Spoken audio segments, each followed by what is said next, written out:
نحمده ونصلي على رسوله الكريم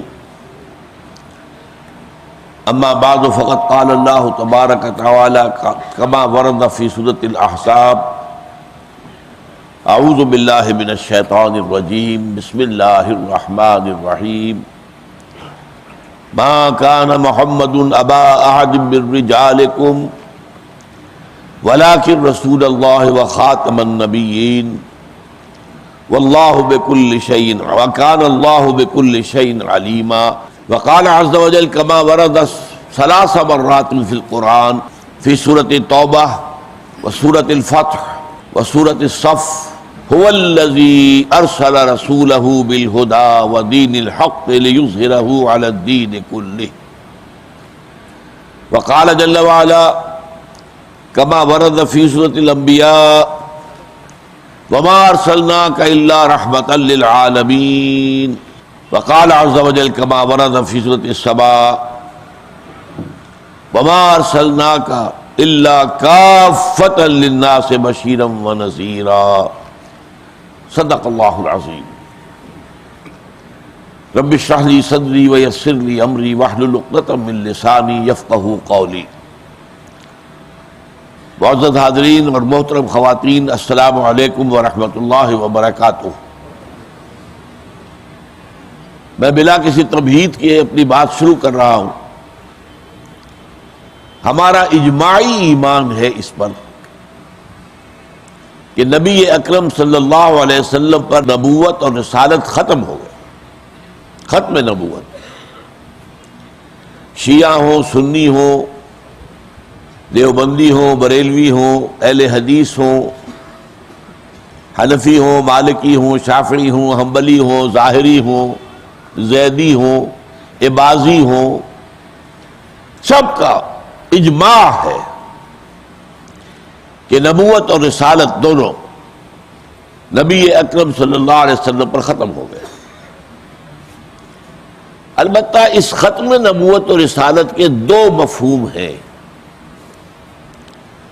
جن میں سے ایک کی حیثیت اور اہمیت ہے قانونی اعتبار سے، بہت اہمیت ہے۔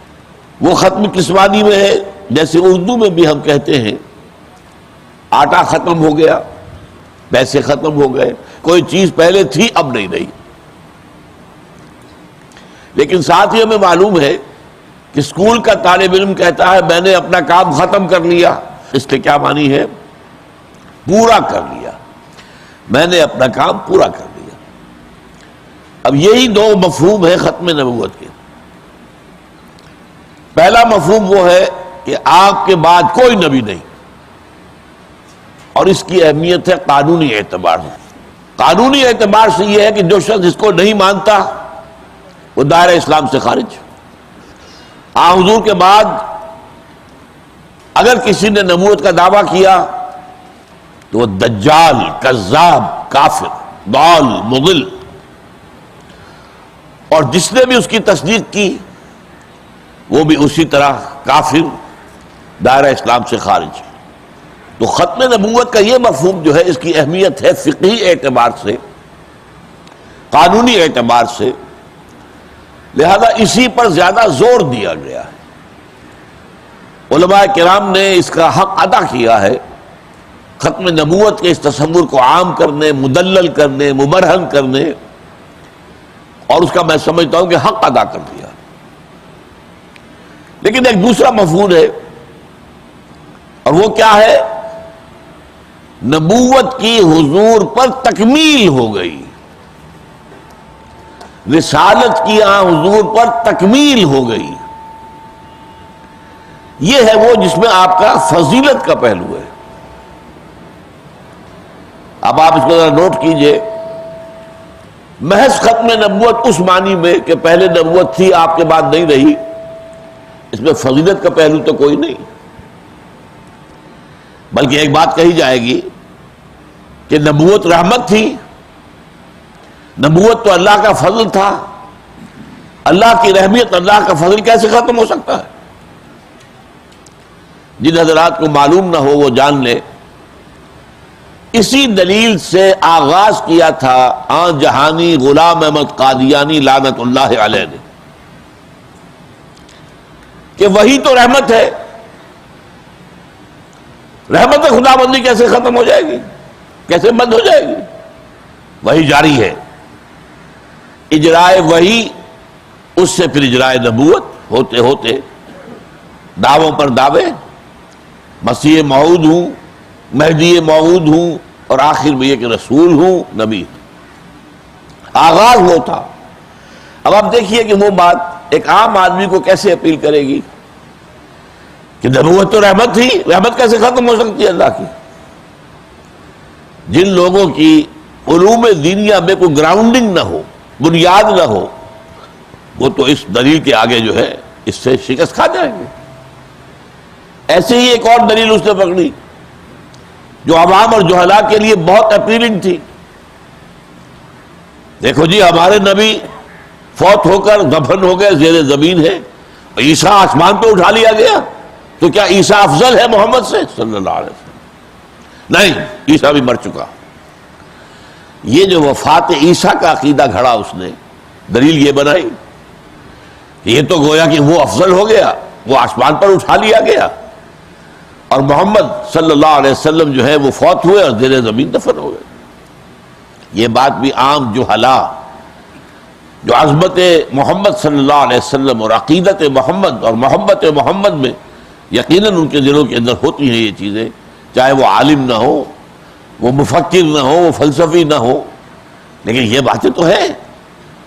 یہ دو چیزیں ہیں جن کی وجہ سے وہ فتنہ پھیلا، اور زیادہ تر انگریزی تعلیم یافتہ لوگوں میں پھیلا، کیونکہ ان کی بنیادی دینی تعلیم کی اساس تھی ہی نہیں۔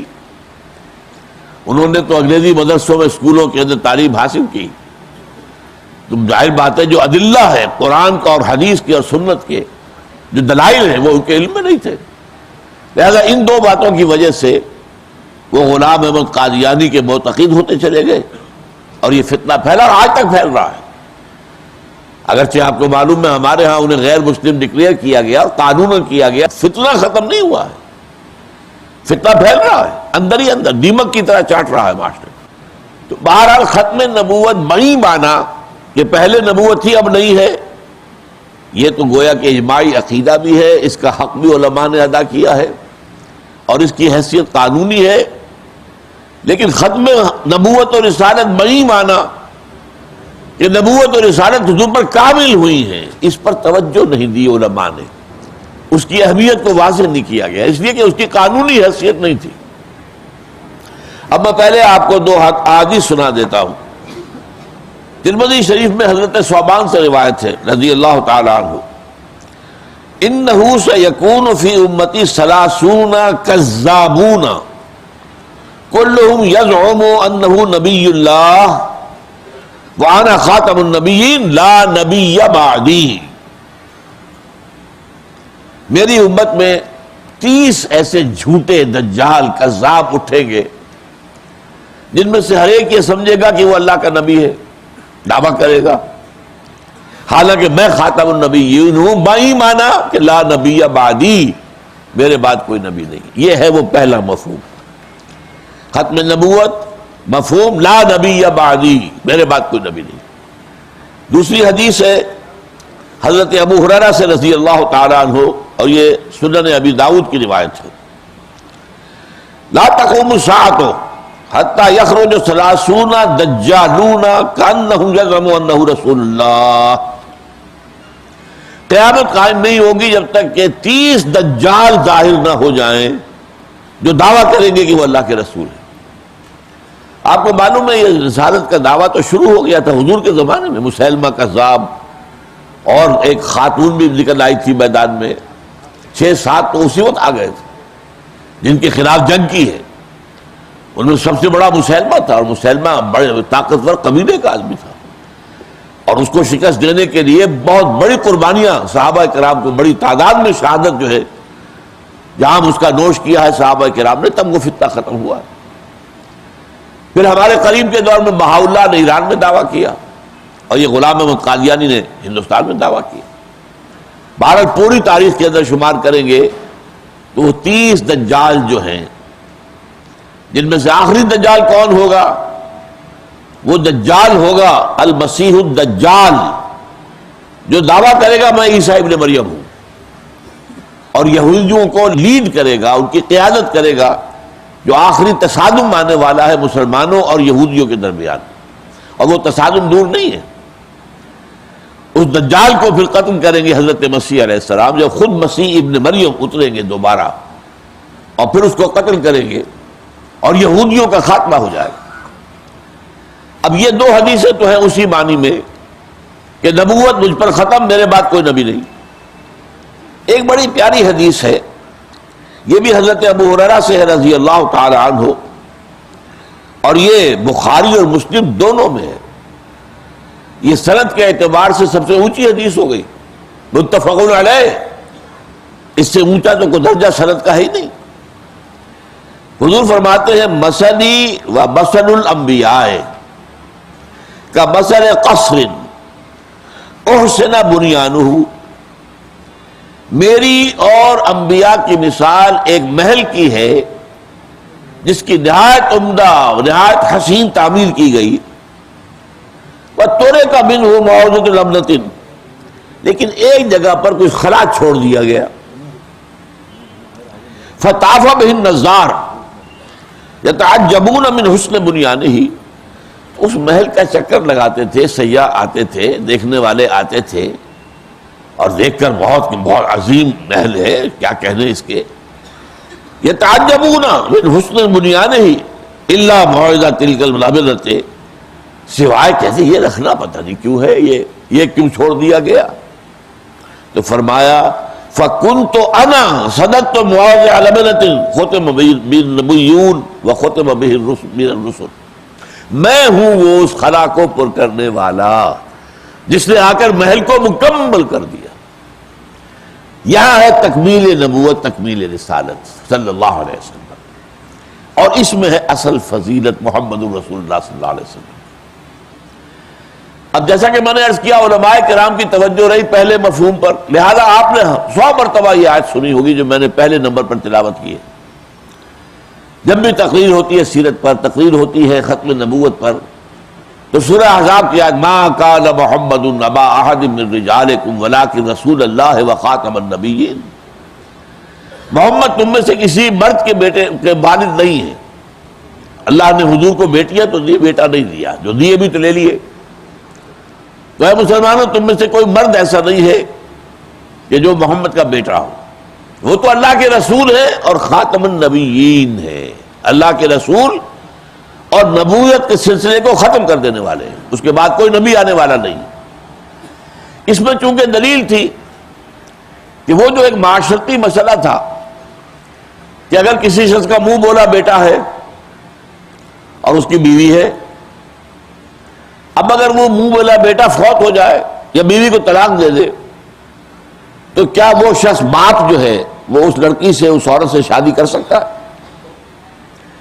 عرب میں کیا تھا، منہ بولا بیٹا بھی بالکل سلمی بیٹے کی مانند ہے، اب وہ تو بہو ہے تمہاری، تمہارے بیٹے کی بیوی رہی ہے، کیسے تم شادی کر سکتے ہو اس سے؟ یہ معاملہ ہو گیا تھا حضرت زینب رضی اللہ تعالی عنہ کا۔ آپ کو معلوم ہے زید ابن حارثہ حضور کے غلام تھے، حضور نے اپنا بیٹا بنا لیا، تو لوگ انہیں کہتے تھے زید ابن محمد صلی اللہ علیہ وسلم۔ پھر آیت اتر گئی، یہ منہ بولا بیٹا اسلام میں قتل، اس کی کوئی قانونی حیثیت نہیں ہے۔ ادعوہم لآبائہم، ان کا نام ان کے باپوں کے ساتھ نام کے ساتھ لو، چنانچہ زید ابن محمد سے زید ابن حارثہ رہ گئے، اب انہیں پھر دوبارہ زید ابن حارثہ۔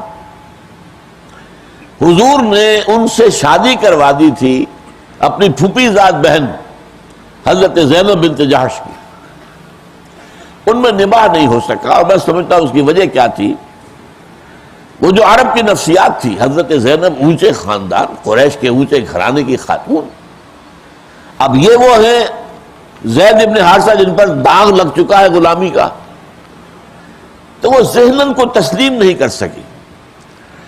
وہ شوہر کی جو حیثیت ہونی چاہیے، الرجال قوامون علی النساء، وہ جو ایک نفسیاتی کیفیت تھی وہ حضرت زینب قبول نہیں کر سکی، لہذا ان کے اندر صحیح نباہ نہیں ہوا۔ اب انہوں نے کہا میں طلاق دیتا ہوں، حضور روکتے رہے، امسک علیک زوجک، نہیں دیکھو زید طلاق مت دو، اپنے ساتھ اپنی بیوی حضرت زینب کو رکھو، آباد رکھو۔ اس کی وجہ کیا تھی؟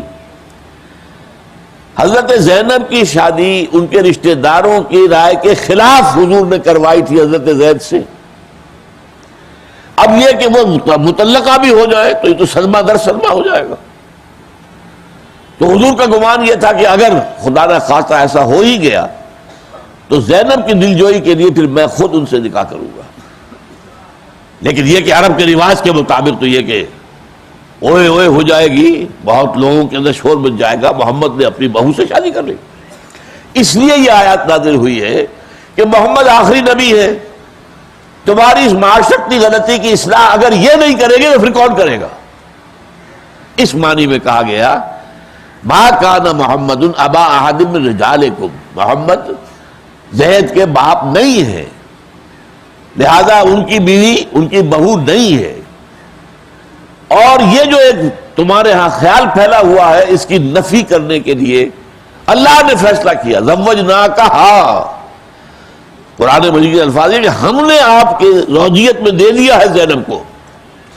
اس لیے حضرت زینب جو ہے، جو دوسری ازواج مطہرات ہیں، ان پر فخر کیا کرتی تھی، آپ لوگوں کا نکاح زمین پر ہوا، میرا نکاح آسمان پر ہوا ہے، اللہ نے نکاح پڑھایا میرا۔ اس وجہ سے کہا وہ تو خاتم النبیین ہے، اب تکمیل کرنی ہے شریعت کی ان پر۔ اگر یہ رکھنا رہ گیا تو تکمیل نہیں ہو سکے گی، کسی اور کی حیثیت یہ نہیں ہوگی کہ وہ اس چیز کے اندر تبدیلی کر سکے۔ یہ ہے پورا پس منظر۔ اب آپ نے اس میں دیکھا کہ اس آیت کو سمجھانے کے لیے مجھے اس کا پس منظر آپ کو سمجھانا پڑا، اور اس کا پورا جو ہے تفصیل کے ساتھ، اور یہ کام جو ہے عام آدمی کے بس کا روک تو نہیں ہوتا۔ اس لیے یہ ہے کہ اس آیت کو جو ہم پیش کرتے ہیں اور زیادہ تر علماء اسی پر انحصار کرتے ہیں، تو اس کی وجہ سے ان کے پروپیگنڈے کی تردید کے لیے یہ کافی نہیں ہوئی۔ ان کے پروپیگنڈے کے لیے اصل تردید کیا ہے؟ محمد پر نبوت ختم ہی نہیں ہوئی ہے، کامل ہوئی ہے۔ رسالت ختم ہی نہیں ہوئی ہے، کامل ہوئی ہے۔ ایک دیوار چلی آ رہی ہے، فصیل چلی آ رہی ہے، اونچائی وہی ہے، وہی اونچائی ہے، ایک جگہ آ کے فصیل ختم ہو گئی تو کون سی فضیلت ہوئی اس میں؟ ہاں، ایک شے اونچی ہوتی گئی، اونچی ہوتی گئی، اونچی ہوتی گئی، اپنے عروج کو پہنچی، کلائمیکس کو پہنچی، اب ختم ہوئی۔ یہ ہے فضیلت۔ اس فضیلت کا ادراک اگر ہو جائے اور ختم نبوت اور ختم رسالت کے جو مظاہر ہیں اگر ان کا ادراک ہو جائے تو جڑ کٹ جاتی ہے پھر کسی بھی شخص کے لیے کہ وہ نبوت کا دعویٰ کر سکے اور اس پر لوگوں کو کسی درجے میں گمراہ کر سکے۔ اب یہ جو مضمون ہے یہ قرآن مجید میں 3 جگہ پر آیا ہے۔ میں نے وہ آیت آپ کو سنائی ہے، سورہ توبہ میں، سورہ فتح میں، سورہ صف میں۔ جو بڑا حصہ آیت کا وہ ایک مرتبہ ایک ہی ہے، ایک حرف کا بھی فرق نہیں۔ هو الذی ارسل رسولہ بالہدی ودین الحق لیظہرہ علی الدین کلہ۔ اس کے اندر در حقیقت نبوت کی تکمیل اور رسالت کی تکمیل کا ذکر ہے۔ لیکن پہلے آپ ایک بات سمجھ لیجئے، یہ نبوت اور رسالت ہم معنی لفظ ہیں، ان میں فرق ہے۔ بہرحال 2 اصطلاحات ہیں تو فرق تو ہوگا۔ کسی زبان کے کوئی سے 2 الفاظ بالکل ہم معنی نہیں ہوتے، ہم کہہ دیتے ہیں مترادف ہے، کوئی نہ کوئی باریک فرق ہوتا ہے۔ نبوت اور رسالت میں کیا فرق ہے؟ یہ ایک علمی موضوع ہے، میں چھیڑ نہیں رہا اس وقت، لیکن جو اس کی بات متفق علیہ ہے، سب مانتے ہیں، وہ یہ ہے نبوت عام ہے، رسالت خاص ہے۔ ہر رسول تو لازماً نبی بھی ہے، ہر نبی لازماً رسول نہیں ہے۔ چنانچہ آپ نے سنا ہوگا، روایات ہیں، انبیاء تو 1.25 لاکھ آئے ہیں، رسول 313 ہیں۔ رسالت خاص، نبوت عام۔ ہر رسول لازماً نبی، ہر نبی لازماً رسول نہیں، یہ متفق علیہ ہے۔ اس میں علماء کرام کا کنسنسس ہے، اجماع ہے۔ لیکن اگر ایک ہی شخص نبی بھی ہے، رسول بھی ہے، اب حضور صلی اللہ علیہ وسلم جو ہے آپ نے دیکھا بار بار قرآن میں جو آتا ہے یا ایھا النبی یا ایھا النبی یا ایھا النبی لم تحرم ما احل اللہ لک یا ایھا النبی اذا طلقتم النساء فطلقوهن لعدتهن. یا ایھا الرسول بھی آیا، یا ایھا الرسول بلغ ما انزل الیک من ربک وان لم تفعل فما بلغت رسالتہ. نبی بھی ہے رسول بھی ہے.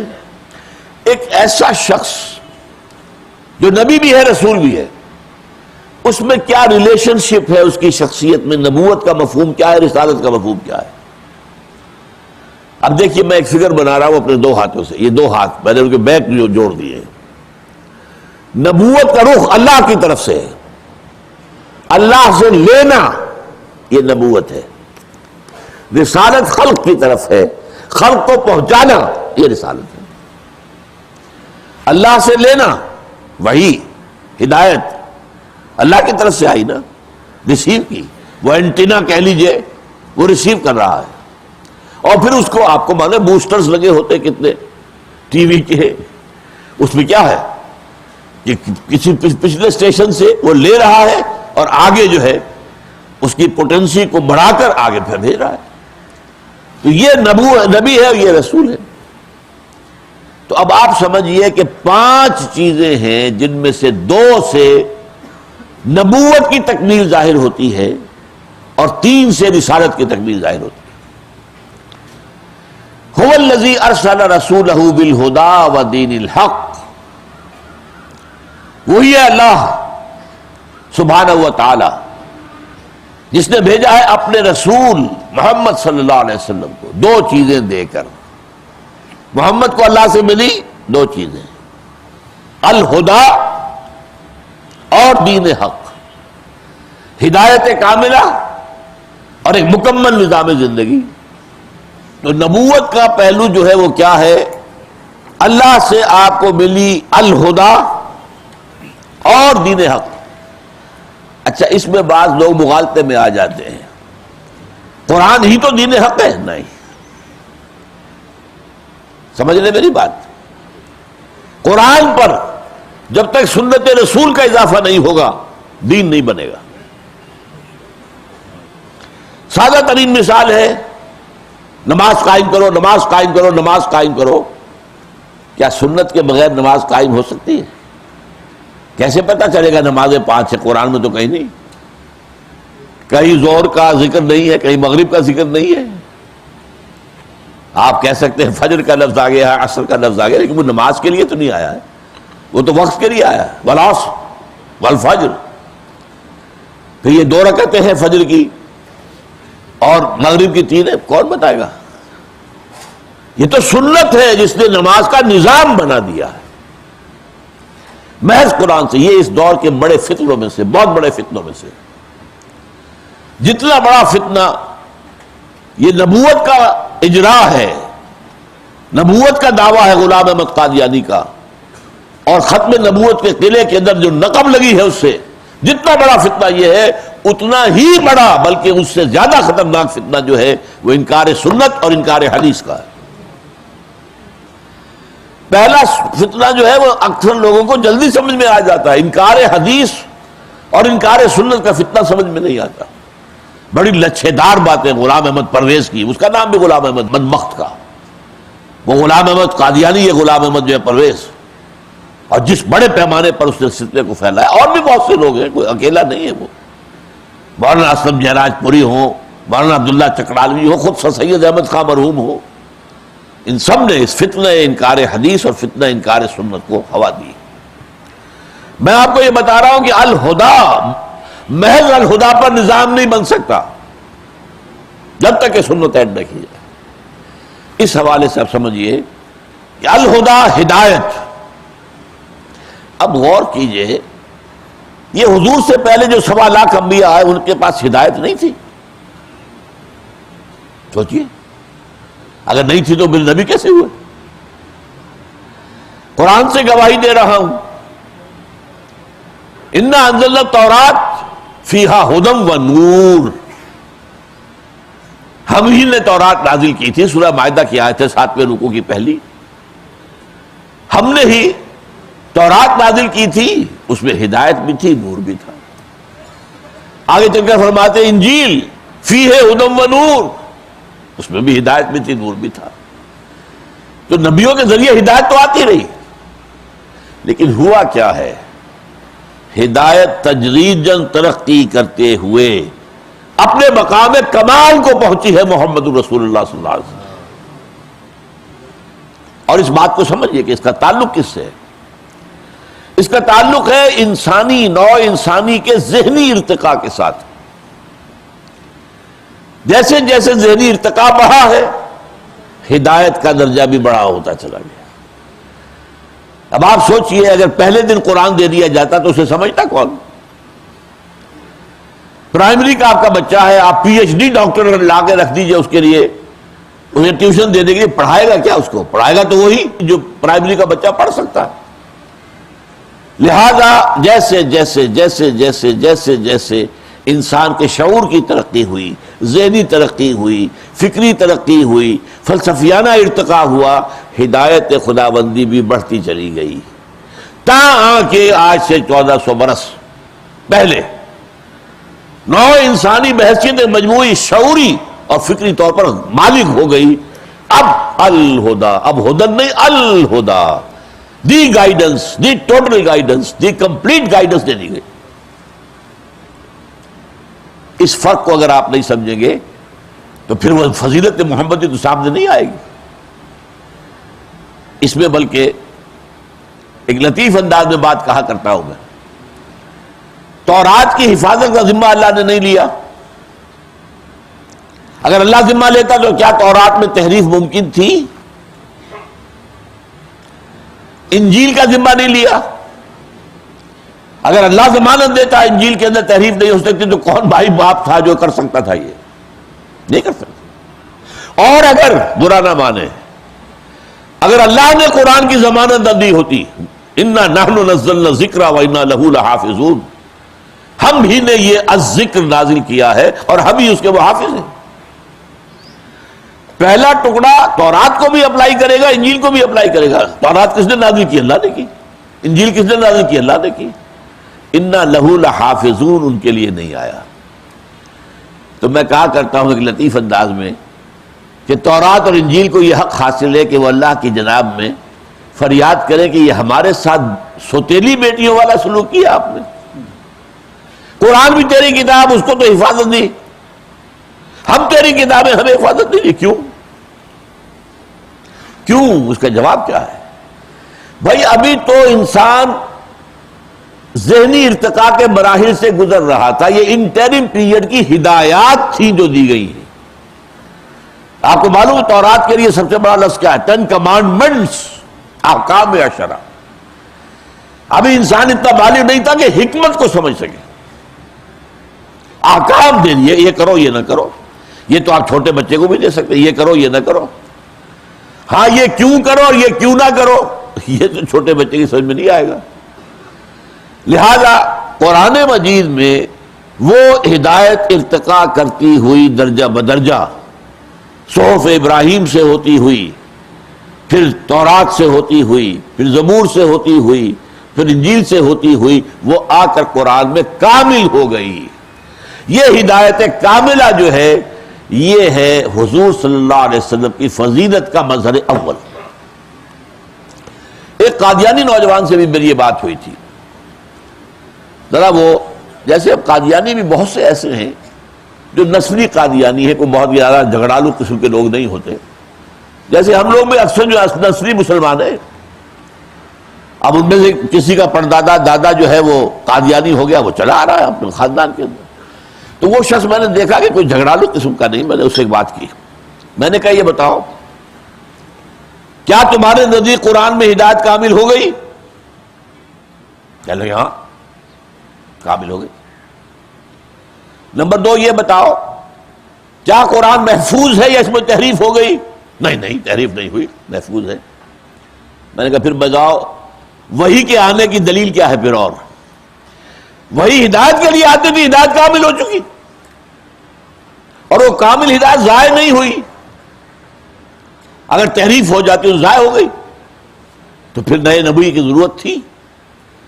اگر یہ دونوں باتیں مان لو کہ قرآن پر ہدایت کامل ہو گئی اور ہدایت وہ محفوظ ہے، تو پھر وحی کے اجرا کی دلیل کیا ہے؟ یہ جہاں سے بات غلام احمد جہانی نے شروع کی تھی، میں نے اس کا توڑ کیا ہے کہ وحی کی ضرورت کیا ہے؟ وحی موجود ہے تمہارے پاس، کامل وحی موجود ہے.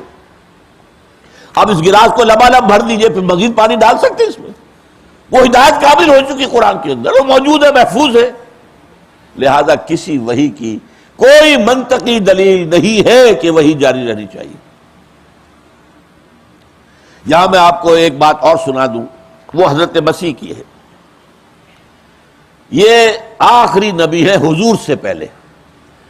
اس سے پہلے تو یہ ہے، آپ کو معلوم ہوگا 1400 برس تو ایسے گزرے بنی اسرائیل کی تاریخ میں کہ کوئی ایک لمحہ بھی ایسا نہیں تھا کہ کوئی نبی موجود نہ ہو. چنانچہ یہ بخاری شریف کی روایت ہے، کانت بنو اسرائیل تسوسہم الانبیاء، بنی اسرائیل کی سیاست انبیاء کے ہاتھ میں ہوتی تھی. داؤد کون تھے؟ نبی تھے، بادشاہ تھے. سلیمان کون تھے؟ نبی تھے، بادشاہ تھے. کلما ہلک نبی خلفہ نبی، جیسے ہی کسی نبی کا انتقال ہوتا تھا اس کا جانشین بھی نبی ہوتا تھا. لیکن اس کے بعد آخری جو ہے یہ جو سلسلہ 1400 برس کا ہے نا، زنجیر انبیاء کی، انبیاء بنی اسرائیل اس کو ہم کہتے ہیں، یہ سلسلہ شروع ہوا 2 نبیوں سے، 2 رسولوں سے. موسیٰ بھی تھے، ہارون بھی تھے علیہم السلام، 2 تھے کہ نہیں؟ ہم عصر. ختم بھی ہوا 2 پر، عیسیٰ بھی تھے، یحییٰ بھی تھے، جیزس اینڈ جان دونوں تھے. لیکن یہاں آ کے ختم ہو گیا. حضرت مسیح نے اپنے حواریین سے جو الوداعی باتیں کی تھی ان میں یہ بھی ہے، آج بھی ہے، موجود ہے، پڑھ لیجئے بائبل کے اندر. مجھے ابھی تم سے اور بھی بہت سی باتیں کرنی تھیں، لیکن ابھی تم ان کا تحمل نہیں کر سکو گے، سمجھ نہیں پاؤ گے. جب وہ فارقلیت آئے گا، پیرکلیٹ، یہ ان کا لفظ ہے، اس کو بدلتے رہے وہ، اس کے اصل معنی محمد ہی ہے. وہ آئے گا، وہ سب کچھ بتائے گا. تو گویا کہ 600 برس جو ہیں وہ اس اعتبار سے حضرت عیسیٰ کے اور حضور کے درمیان 600 برس ہے. اس دور میں انسان کے فکر نے چھلانگیں لگائیں، تمام فلسفے ان 600 سالوں میں پیدا ہوئے. 600 BC سے لے کر 600 AD، یہ 1200 برس، سارے مذہب اس میں پیدا ہوئے، سارے فلسفے اس میں پیدا ہوئے. ارسطو ان میں آیا، افلاطون ان میں آیا، ایرسٹوٹل ان میں آیا، کنفیوشس ان میں آیا، گوتم بدھ ان میں آیا، جین ان میں آئے، مہاویر ان میں آئے، سب اسی میں. گویا کہ جب نوع انسانی فکری اعتبار سے بالغ ہو گئی اور اس کے فکر نے چھلانگیں لگانی شروع کی، اس کا فلسفہ، کنفیوشس کا فلسفہ، سقراط کا فلسفہ، افلاطون کا فلسفہ، ارسطوٹل کا فلسفہ، گوتم بدھ کا فلسفہ، مہاویر کا فلسفہ وغیرہ وغیرہ، اب اللہ نے اس فکر کامل کی ہدایت کے لیے قرآن نازل کیا. یہ ہے تکمیل نبوت کا مظہر اول. مظہر دوم کیا ہے؟ دین حق. اور ان دونوں کی تکمیل قرآن مجید میں آتی ہے. الیوم اکملت لکم دینکم واتممت علیکم نعمتی. یہ اتمام اور اکمال، یہی تو موضوع ہے میرا. اتمام تمام کر دینا، پورا کر دینا. اکمال تکمیل. الیوم اکملت لکم دینکم، آج میں نے تمہارے لیے تمہارے دین کو کامل کر دیا. اس کا مفہوم کیا ہے؟ دیکھیے، ایک ہے معاملہ ذہنی ارتقاء کا جو میں نے بحث کی ہے، ایک معاملہ ہے نظام کا ارتقاء. آپ کو معلوم ہے کئی ہزار برس پہلے ہمارے آباء و اجداد غاروں میں رہتے تھے نا. کوئی نظام تھا، ہر شخص کا معاملہ یہ تھا یہ اپنے غار کا مالک ہے، وہی بادشاہ ہے. لیکن غاروں سے نکل کر پھر انسان آگے بڑھا تمدن کی طرف، تو قبیلے کا نظام وجود میں آیا. قبیلہ ہے، اس کا ایک سردار ہے، سردار کی بات ماننی پڑے گی. اب ایک نظام ہو گیا. فرض کیجئے کہ کسی قبیلے کے کسی شخص کو قبیلے کی کوئی ریت یا رسم پسند نہیں ہے، اسے کہا جائے نہیں، یہ ہماری قبائلی رسم ہے، تو ماننی پڑے گی، کرنی پڑے گی۔ جیسے نظام آیا ویسے جبر آیا، مجبوری آئی، اب آپ کو ماننا پڑے گا، یہ قبیلے کا سردار ہے، اس کی بات ماننی ہوگی۔ یہ پریمیٹو ترین شکل ہے انسانی تمدن کی۔ آگے بڑھے، اب 2-4 قبیلے ایک شہر میں آ کے آباد ہو گئے، اس کا نام ہے سٹی اسٹیٹ، شہری ریاست۔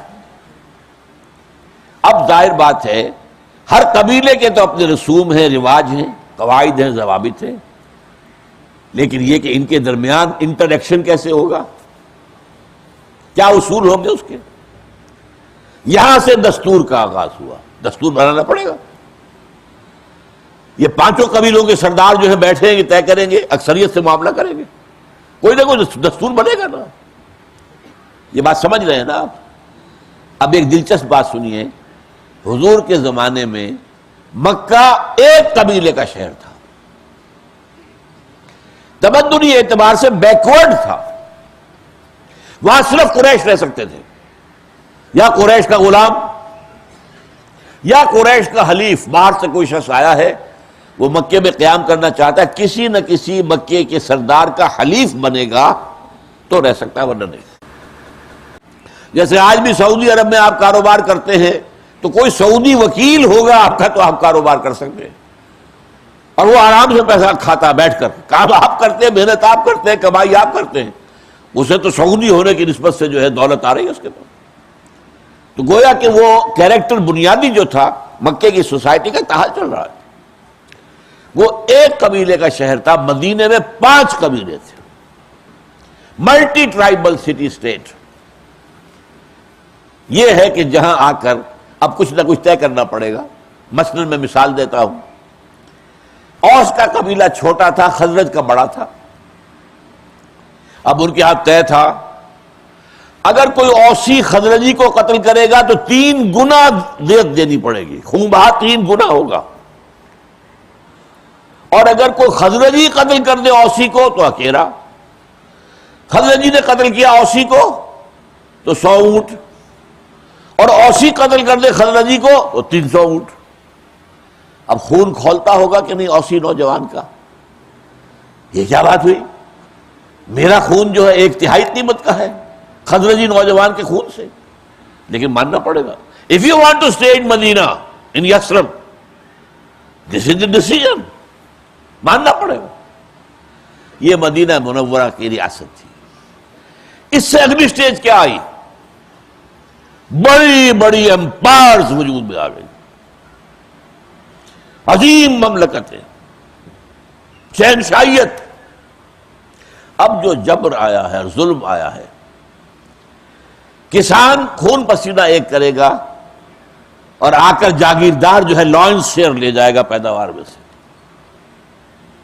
اس میں سے کچھ اپنے پاس رکھے گا اپنے عیش، اور کوئی بادشاہ کو بھیج دے گا، بادشاہ محل بنائے گا، اس کے اندر جو ہے مخملی سارا معاملہ ہوگا، سب ہوگا۔ یہ سارا عیش وہ کر رہا ہے، محنت یہ کر رہا ہے، ایکسپلائٹیشن، ورسٹ ایکسپلائٹیشن۔ اور اس اندیشے سے کہ ہو سکتا ہے کہ عوام میں بغاوت ہو جائے، وہ فوج بھی کھڑی رکھے گا سر کچلنے کے لیے۔ ذرا کسی نے سر اٹھایا اور اس کے سر کو بھی کر دی گئی۔ یہ ہے امپیریلزم۔ اور آپ کو معلوم ہے حضور کے زمانے میں 2 عظیم سلطنتیں سر پر موجود تھیں۔ جزیرہ نماء عرب کے سر پر جائیے، جیسے افغان کا چہرہ چھوٹا ہوتا ہے، پگڑی اس کی بہت بڑی ہوتی ہے، تو جزیرہ نماء عرب کے اوپر جو ہے ایک طرف سلطنت ایران، ایک طرف سلطنت روما، 2 عظیم سلطنتیں۔ اور عرب ممالک میں سے شام رومیوں کے قبضے میں، عراق ایرانیوں کے قبضے میں۔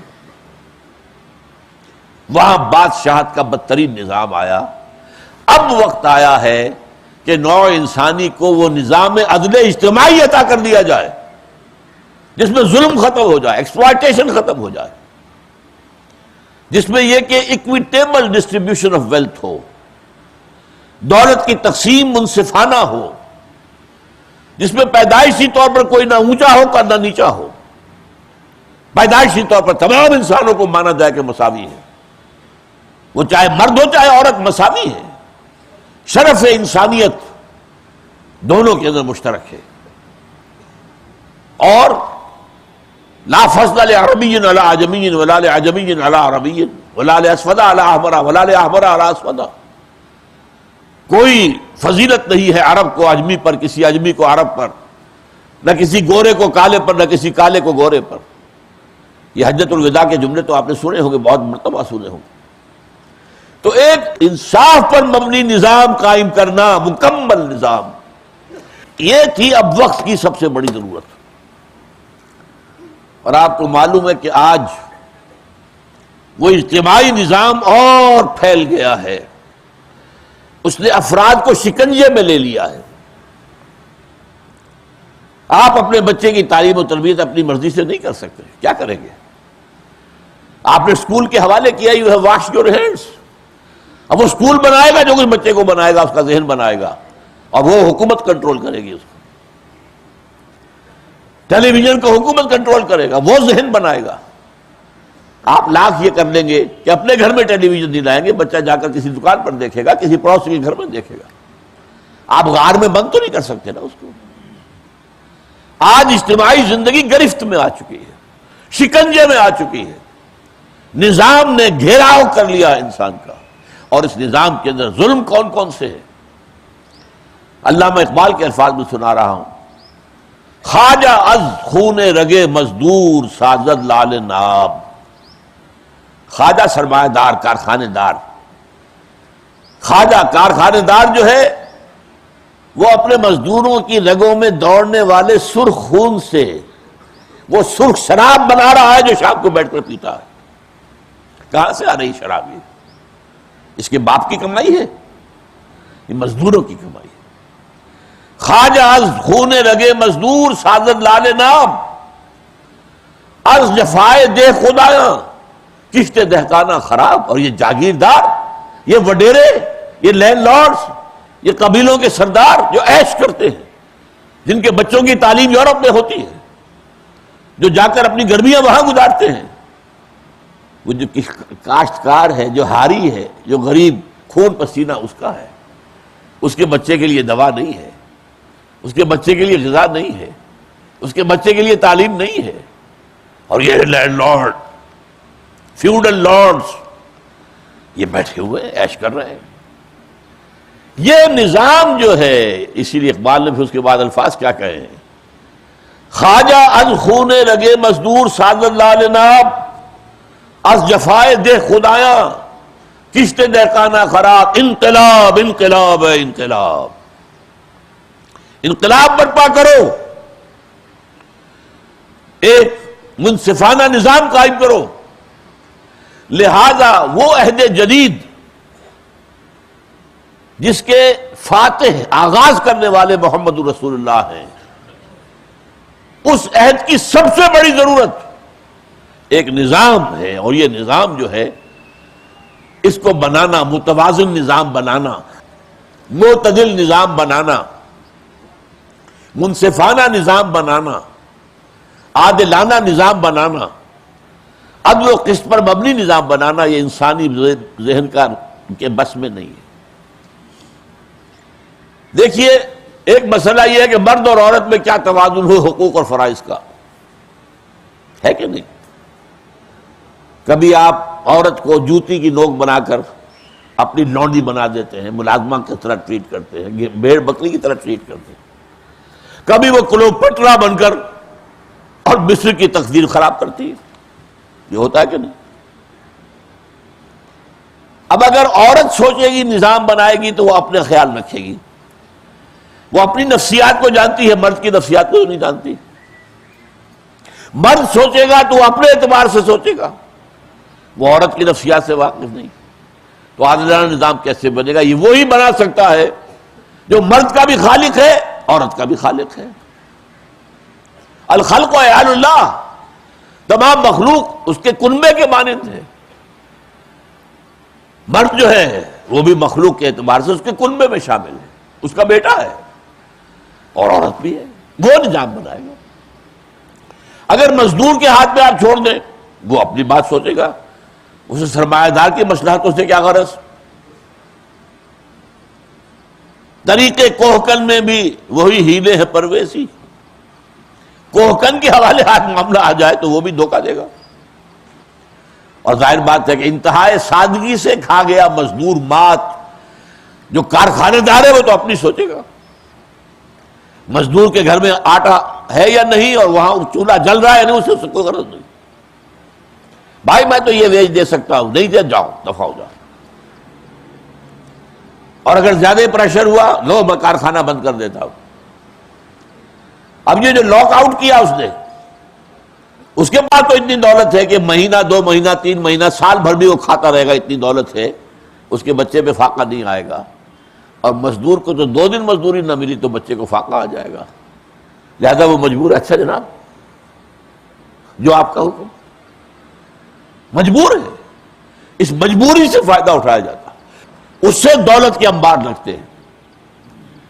اب یہ کہ کوئی بھی پروپوزیشن ہے، کوئی کارخانہ ہے، کوئی کاروبار ہے، اس میں سرمایہ کا کتنا حصہ ہونا چاہیے، مزدور کا کتنا حصہ، کون طے کرے گا؟ ایک نظام ہے، سیاسی نظام، اس میں کیا ہوتا ہے، جو حاکم ہے وہ چاہتا ہے میرے اختیارات بڑھتے چلے جائیں۔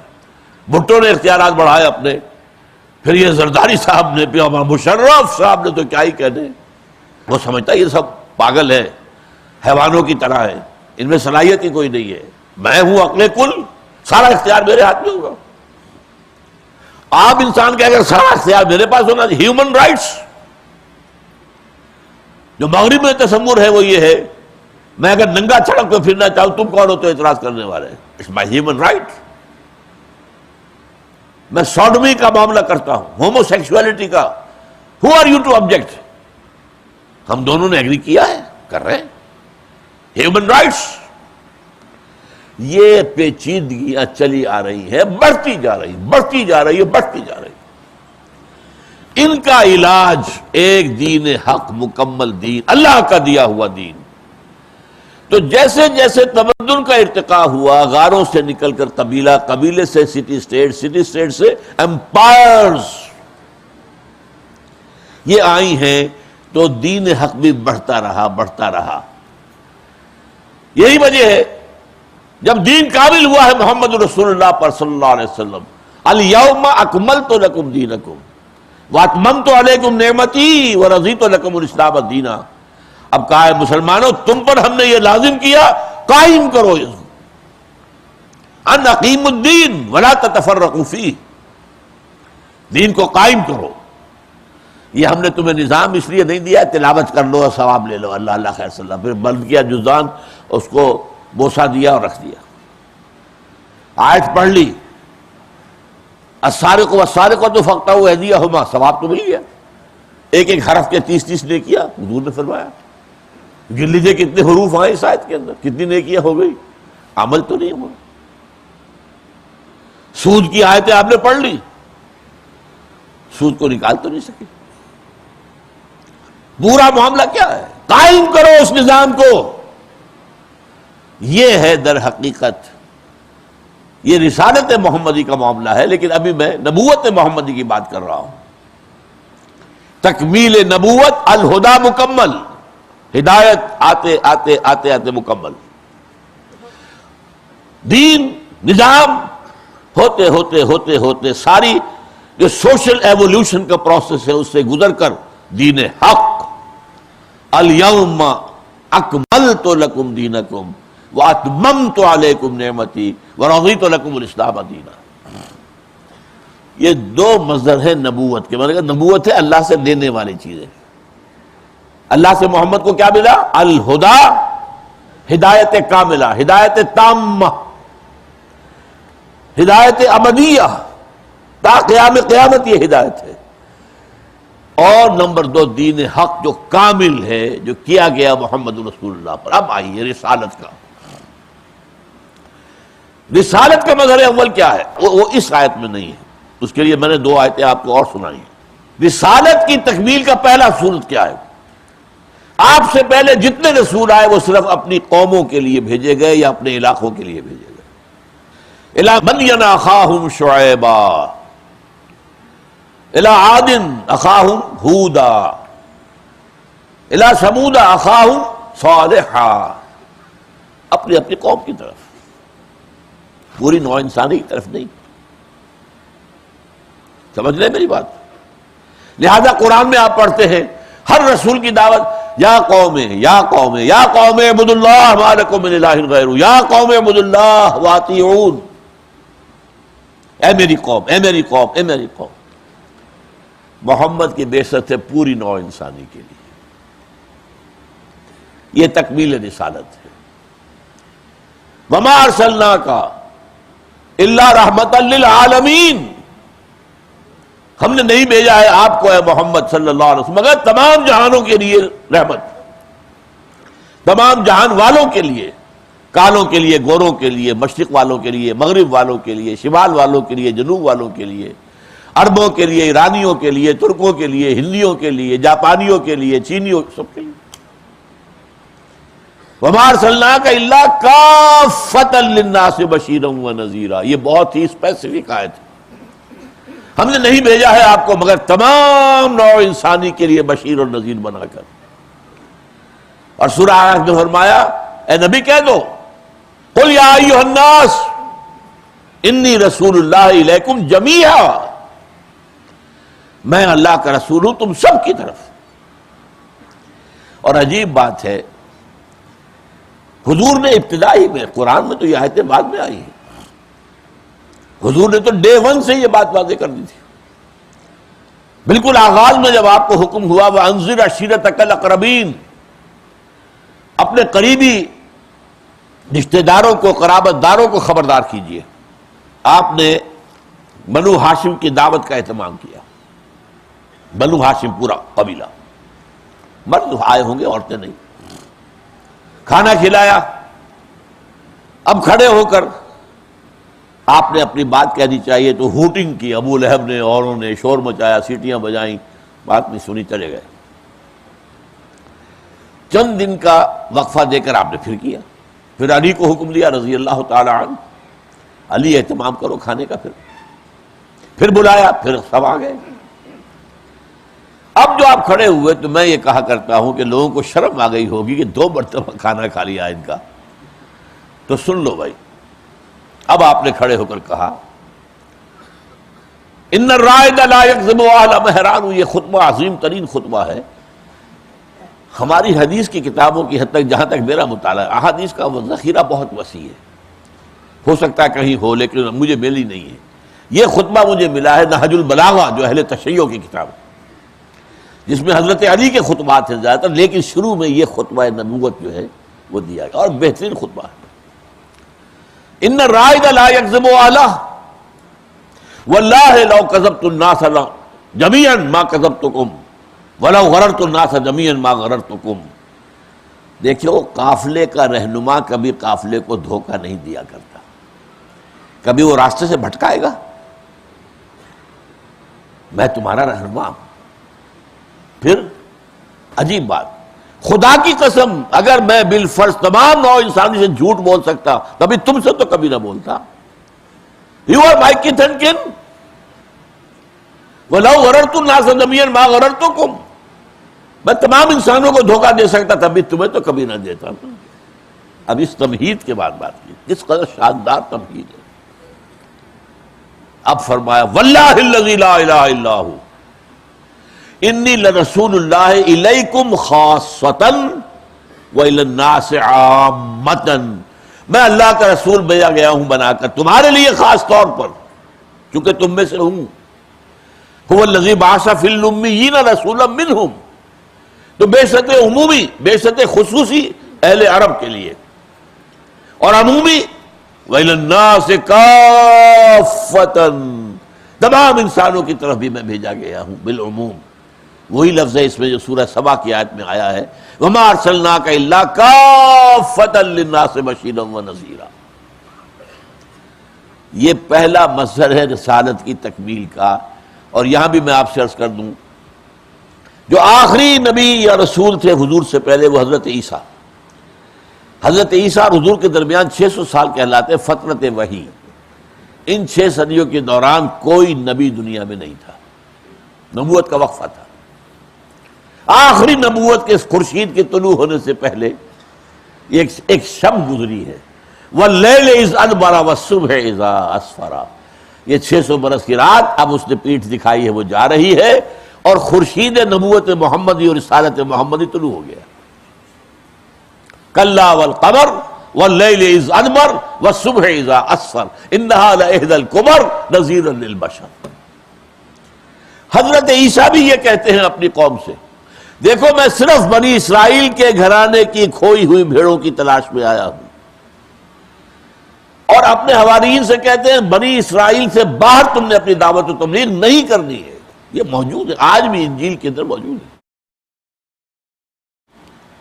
صرف وہ قرآن بھی کہتا ہے رسولاً الی بنی اسرائیل، سورہ آل عمران کے اندر وہ رسول بنا کر بھیجے گئے تھے بنی اسرائیل کی طرف۔ یہ بعد میں سینٹ پال نے جو تبدیلیاں کی ہیں، حضرت عیسیٰ کا دین ختم کر دیا اس نے۔ جیسے عبداللہ ابن سبا آیا تھا یہودی، اور لبادہ اوڑھ کر اس نے دین محمدی میں جو تقسیم و تفریق پیدا کی ہے، ایسے ہی وہ یہودی جو ہے جب تک حضرت عیسیٰ دنیا میں تھے وہ بدترین دشمن تھا، پرسیکیوٹ کرتا تھا حضرت مسیح کو۔ حضرت مسیح اٹھا لیے گئے، اب اس نے لبادہ اوڑھا، مجھے بشارت ہوئی ہے، خواب میں ملاقات ہوئی ہے مسیح سے، اور میں نے ان کا دین قبول کر لیا۔ اور پھر وہ ایسا ہوا کہ سارے مسیحی جو ہے اس کی اکثریت وہ اس کی عقیدت مند بن گئے۔ اب اس نے تبدیلیاں کی، ایسی ایسی تبدیلیاں، توحید کو تثلیث میں بدل دیا۔ جیسے عبداللہ ابن سبا نے آ کر توحید کے اندر نقب لگائی حضرت علی خدا ہے، اس نے تو حضرت مسیح کو خدا کا بیٹا کہا تھا، اس نے حضرت علی کو کہا خدا ہے۔ اور یہ اہل تشیع کی اپنی کتابوں میں موجود ہے کہ حضرت علی نے اپنے دور خلافت میں عبداللہ ابن سبا اور اس کے ساتھیوں کو وارن کیا، باز آ جاؤ اس عقیدے سے ورنہ میں تمہیں زندہ جلا دوں گا۔ انہوں نے کہا نہیں، تو خدا ہے، ہماری آزمائش کر رہا ہے، کر لے آزمائش، جلا دے۔ اور حضرت علی نے جلایا ہے 40 آدمی زندہ اس عقیدے۔ توحید وہاں تثلیث میں بدل گئی۔ نمبر 2، تبلیغ کرو، رومیوں کے اندر بھی تبلیغ کرو۔ رومی تھے اس وقت اس کے حاکم، رومن امپائر، اور اس کے لیے کیا کیا؟ شریعت ساقط کر دی۔ جیسے ہمارے کاٹھیا واڑ کے علاقے میں کچھ اسماعیلی مبلغ آئے، انہوں نے کہا ہندوؤں سے تو مسلمان ہو جاؤ، بس ایک کام کرنا پڑے گا، تم 9 اوتار تو پہلے مانتے ہو، ایک اوتار علی کو مان لو، 10واں اوتار، 10واں اوتار، بس تم مسلمان ہو گئے۔ تم پر نہ روزہ فرض کریں گے، نہ نماز فرض کریں گے، کچھ نہیں، شریعت ساقط۔ یہی کام پال نے کیا تھا، شریعت ساقط، شریعت موسوی ختم۔ لہذا حضرت مسیح کی تعلیمات کو بالکل ختم کر کے رکھ دیا۔ یہ دی 100 کے مصنف نے صاف لکھا ہے کہ جب تک مسیح دنیا میں تھے، عیسائیوں کی حیثیت یہودیوں کے ایک فرقے کی تھی، ایک جماعت کی تھی، وہ علیحدہ مذہب نہیں تھا۔ علیحدہ مذہب سینٹ پال نے بنایا۔ دس از پالزم ناٹ کرسچینٹی، اس کی نسبت پال کی طرف ہے۔ انہوں نے یہ کہا تھا کہ میری رسالت جو ہے وہ بھی صرف بنی اسرائیل کے لیے، یہ صرف رسالت محمدی ہے جو پوری نوع انسانی کے لیے۔ اچھا، اس کا تعلق بھی ارتقاء کے ساتھ ہے۔ ایک تیسرا مادی ارتقاء بھی تو ہو رہا تھا نا، ذرائع رسل و رسائل۔ جب تک انسان پہیا جس نے ایجاد نہیں کیا تھا تو وہ گھسیٹتا تھا نا، کوئی سامان کو گھسیٹے گا اور کیا کرے گا؟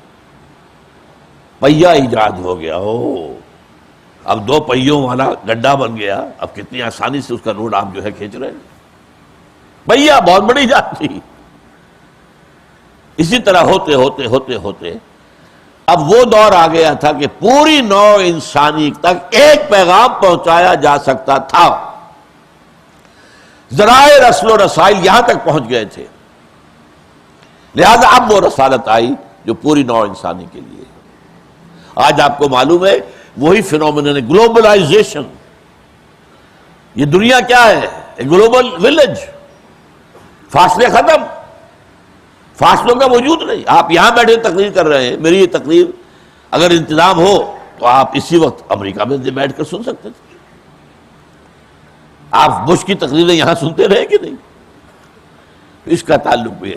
ایک تھا شعور فکری فلسفیانہ شعور کا ارتقاء، اس کے لیے ہدایت اور الہدیٰ کامل قرآن. ایک تھا تمدن کا ارتقاء، ہوتے ہوتے نظام کی ایک کیفیت، اور اس پہ نظام دین حق، معتدل نظام، system of social justice given by Allah and established by محمد صلی اللہ علیہ وسلم. اور یہ جو ذرائع رسل و رسائل کی ترقی ہوئی تو اب ایک گلوبل نبوت اور رسالت، ایک رسول کی دعوت کے اوپر پوری دنیا کو جمع کیا جا سکتا ہے. یہ پہلا مظہر ہے رسالت کی تکمیل. دوسرا مظہر، اے محمد صلی اللہ علیہ وسلم، آپ کے ذمے صرف تبلیغ نہیں ہے. آپ یہ کہہ کے بری نہیں ہو سکتے اللہ میں نے نظام پہنچا دیا ان کو. نظام قائم کر کے دکھاؤ. قائم کر کے نہیں دکھاؤ گے تو حجت قائم نہیں ہوگی. دنیا کہے گی کہ اچھی، بہت اچھی شاعری کی ہے، بڑا اچھا نظام بتایا ہے، but it's not practicable. آپ نے تو کہہ دیا. آپ کوئی کہہ سکتا ہے، کوئی شخص، آپ یہ نہ سمجھے میں کہہ رہا ہوں، وہ کہہ سکتا ہے یہ اچھی شاعری کی ہے، سید القوم خادمہم، قوم کا سردار خادم ہوتا ہے. ارے یہ کوئی ہونے کی بات ہے؟ یہ شاعری تو ہو سکتی ہے، کوئی ہمارا عمل تو نہیں ہو سکتا. یہ کوئی ہونے والی بات ہے کہ خلیفہ وقت ایک خادم کے ساتھ سفر کر رہا ہو 1000 میل کا، مدینے سے بیت المقدس، ایک اونٹ، کوئی خدم حشم نہیں، کوئی باڈی گارڈ نہیں، کچھ نہیں. اور اسی ایک اونٹ کے اوپر چونکہ راستے کا راشن بھی ہے تو ایک آدمی بیٹھ سکتا ہے، دو نہیں بیٹھ سکتے.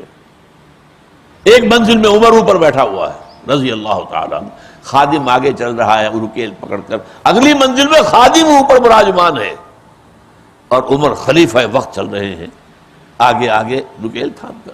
کوئی ہونے والی بات ہے؟ کیا باتیں کر رہے ہو؟ these are fairy tales. یہ ہونے والی بات کر کے دکھاؤ. اب تو ماننا پڑے گا. ایک آیا تھا سفیر جو ایران کا، وہ مدینے میں گھومتا پھرا، کوئی محل نظر نہیں آیا اسے. پوچھا لوگوں سے اینا ملککم، تمہارا بادشاہ کہاں ہوتا ہے؟ بتایا گیا لیس لنا ملکن بل لنا امیر، ہمارا کوئی بادشاہ نہیں ہے، ہمارا ایک امیر ہے. بھائی وہ امیر کہاں ہے آخر یہ بتاؤ. معلوم ہوا کہ بیت المال کے کچھ اونٹ گم ہو گئے تھے اور لوگوں نے بہت تلاش کیا، نہیں ملے. اب ہمارا خلیفہ جو گیا خود تلاش کرنے. اب اس نے، یہ میں ایڈ کر رہا ہوں، کسی کو لیا ہوگا آئیڈینٹیفیکیشن کے لیے، پہچاننے کے لیے. تو کچھ عرصے کے بعد دیکھا کہ دھوپ تیز ہو گئی تھی. حضرت عمر ایک درخت کے سائے میں لیٹے ہوئے تھے، اپنا درہ جو ہے اپنے تکیے کے طور پر سو رہے تھے، قیلولہ کر رہے تھے. وہاں کھڑے ہو کر اس شخص نے کہا عمر تم انصاف کرتے ہو لہذا تمہیں کوئی خوف نہیں ہے. ہمارے بادشاہ خون چوستے ہیں عوام کا، انہیں ہر وقت خوف ہوتا ہے کہ انہیں ہلاک کر دیا جائے گا. انہیں باڈی گارڈز کی ضرورت ہوتی ہے، ان کے محلات کے اونچی اونچے فضیلے ہوتی ہیں. یہ بات کر کے دکھائی تو معلوم ہوا نا. لہذا بات کیا کہی گئی؟ اے محمد اس کو نافذ کرو، قائم کرو، نمونہ دکھاؤ اس کا. ورنہ ایک یوٹوپیا ہے. آپ کو معلوم ہے افلاطون نے کتاب لکھی تھی دی ریپبلک، آج سے یوں سمجھیے کہ 2500 سال پہلے. اور کتاب اتنی زوردار ہے، آج تک زندہ ہے. کتابیں زندہ رہتی ہیں کہ ختم ہو جاتی نہیں. کسی میں ہوتی ہے، کوئی وزن ہوتا ہے، لیکن وہ نظام جو اس نے اس میں دیا ہے ریپبلک کا، وہ آج تک دنیا میں کہیں قائم نہیں ہوا. اسے یوٹوپیا کہہ دیں گے. یہ اس کی خیالی جنت تھی، وہ خیالی پلاؤ اس نے پکایا تھا. یہ ہونے والی بات نہیں تھی. یہی کہیں گے. محمد الرسول اللہ کا فرض بنا لِیُظْهِرَهُ عَلَى الدِّینِ كُلِّهِ، اس دین حق کو پورے کے پورے نظام پر غالب کیجئے. اور یہاں آپ سمجھ لیجئے ایک بات، تبلیغ کا کام بہت آسان ہے، زیادہ سے زیادہ کوئی جھڑک دے گا، جیسے ہمارے تبلیغی بھائیوں کو مسجدوں سے نکال دیتے ہیں، بسترے اٹھا کر پھینک دیتے ہیں بعض لوگ، ایسا ہو جائے گا اور کیا ہوگا؟ نظام بدلنا، جان ہاتھ پر رکھ کر میدان میں آئے بغیر نظام نہیں بدل سکتے، کہیں کوئی نظام کا خلا نہیں ہے،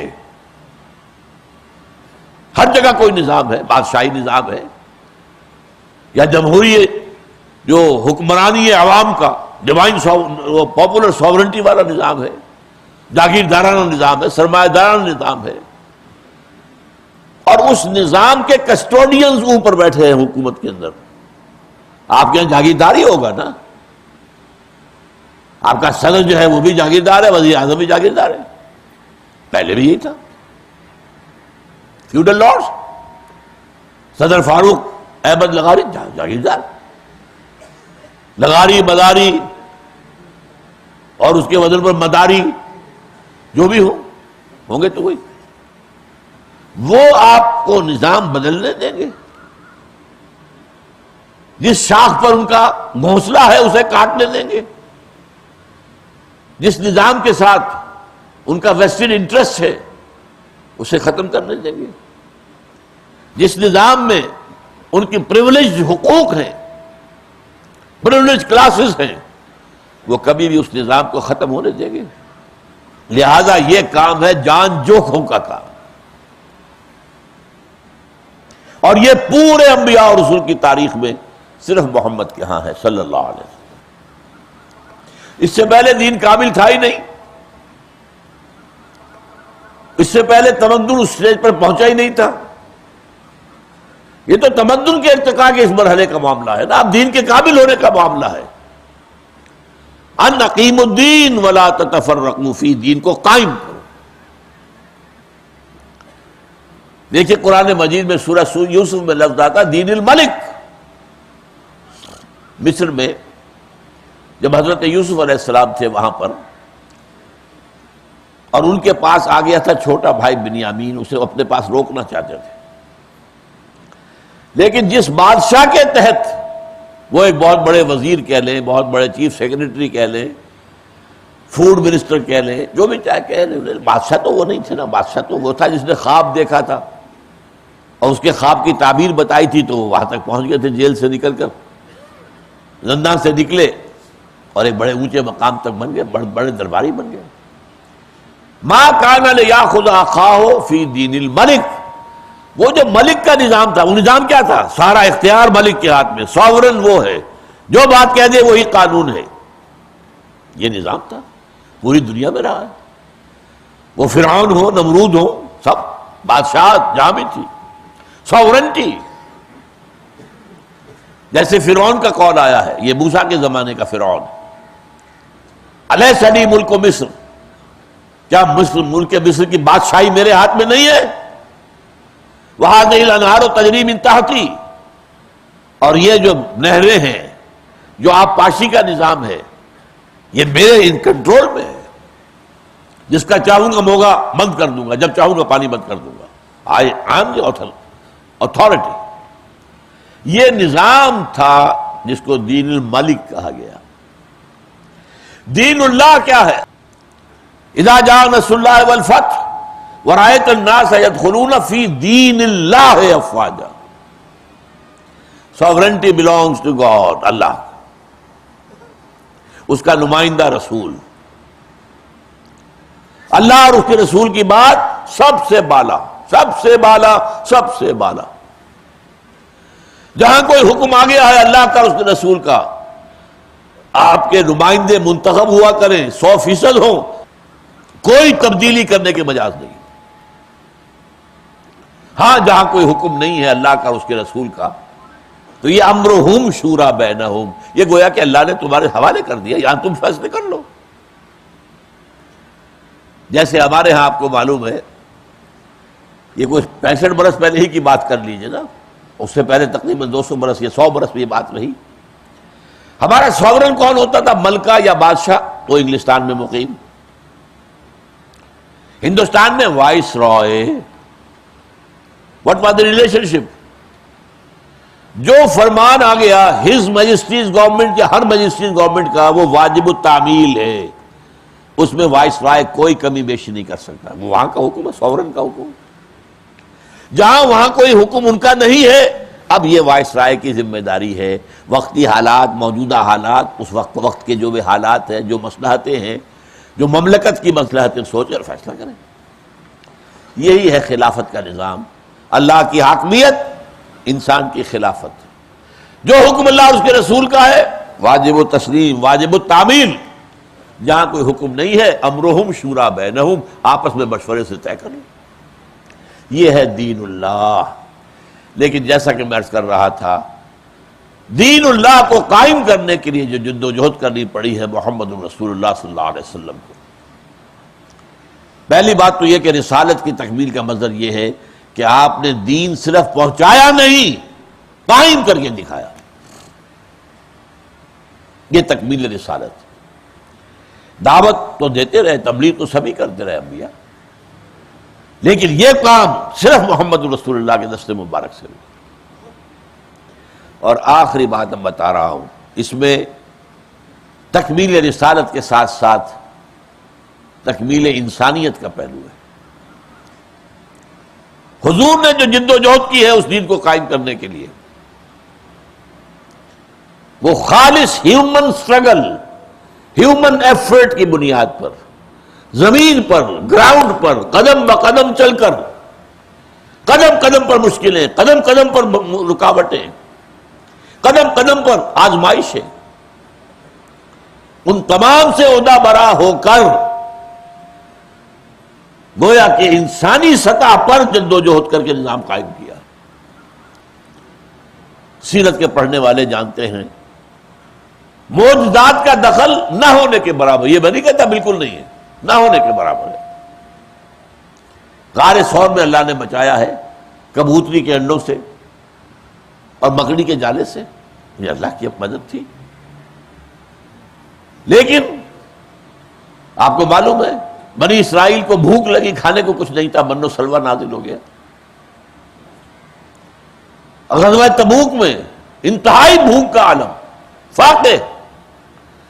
غزوہ احزاب میں پیٹوں پر پتھر بندھے ہوئے، فاقے سے کمر دوہری ہو رہی ہے، کوئی من و سلوہ نازل نہیں ہوا۔ جھیلو، برداشت کرو، تحمل سے، برداشت سے، صبر سے، ایثار سے، مساورت سے، مقاومت سے، استقلال سے، استقامت سے، کیا کامیابی حاصل کرو ان سے۔ کوئی من و سلوہ نازل ہوا؟ جب سفر کر رہا تھا بنی اسرائیل کا قافلہ صحرائے سینا میں، اوپر ایک ابر کا سائبان ساتھ ساتھ چل رہا ہے۔ کیا غزوہ تبوک میں حضور کے سفر پر تھا؟ معجزات کا اس کے عمل دخل نہ ہونے کے برابر ہے۔ سارا ہیومن سٹرگل، ہیومن سفرنگ، کیسے کیسے مرحلے آئے ہیں، اس پر مجھے ذرا تفصیلی گفتگو تو پرسوں شام کو کرنی ہے۔ لیکن یہ کہ جس نے بھی سیرت کا مطالعہ کیا، بدقسمتی ہماری کیا ہے، عید میلاد النبی بھی منائیں گے، حالانکہ عید میلاد النبی نام کی کوئی عید اسلام میں نہیں ہے۔ عیدیں دو ہی ہیں، عید الفطر ہے، عید الاضحیٰ ہے۔ اور ہمیں خود یاد ہے بچپن کے اندر کسی عید کا نام نہیں سنا تھا ہم نے۔ اور یہ بھی نوٹ کر لیجئے 12 ربیع الاول حضور کا یوم پیدائش نہیں ہے، یہ آپ کا یوم وفات ہے۔ ہمارے بچپن میں ہم یوم وفات مناتے تھے، 12 وفات، 12 وفات، اور کیا کرتے تھے اس میں کھانا پکا کے غریبوں کو کھلا دیا، بس۔ کوئی عید، کوئی ڈھمکے، کوئی ڈھول، کوئی آتش بازیاں، کچھ۔ لیکن وہاں تقریریں بھی ہوتی ہیں تو حضور کا حسن، حضور کی زلفیں، حضور کی آنکھوں کا حسن، حضور کی کملی کا معاملہ، حضور کا سایہ نہیں تھا، وغیرہ وغیرہ۔ وہ سیرت کوئی نہیں سناتا۔ دیکھیے ایک شعر ہے جو میرے نزدیک 100% صحیح ہے، حسن یوسف دم عیسیٰ ید بیضا داری، آنچ خوما حمد دارن تو طلحہ داری۔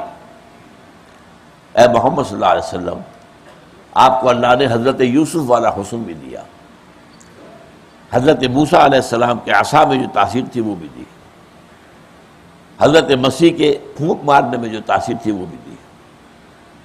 تو تمام جتنے بڑے لوگ ہیں انہیں جو محاسن عطا ہوئے آپ کو سارے عطا ہوئے، ٹھیک، یقیناً کوئی شک نہیں، لیکن آپ فرماتے ہیں تمام نبیوں اور رسولوں نے جو تکلیفیں برداشت کی میں نے وہ ساری کی ساری برداشت کی۔ یہ کوئی سنائے گا آپ کو؟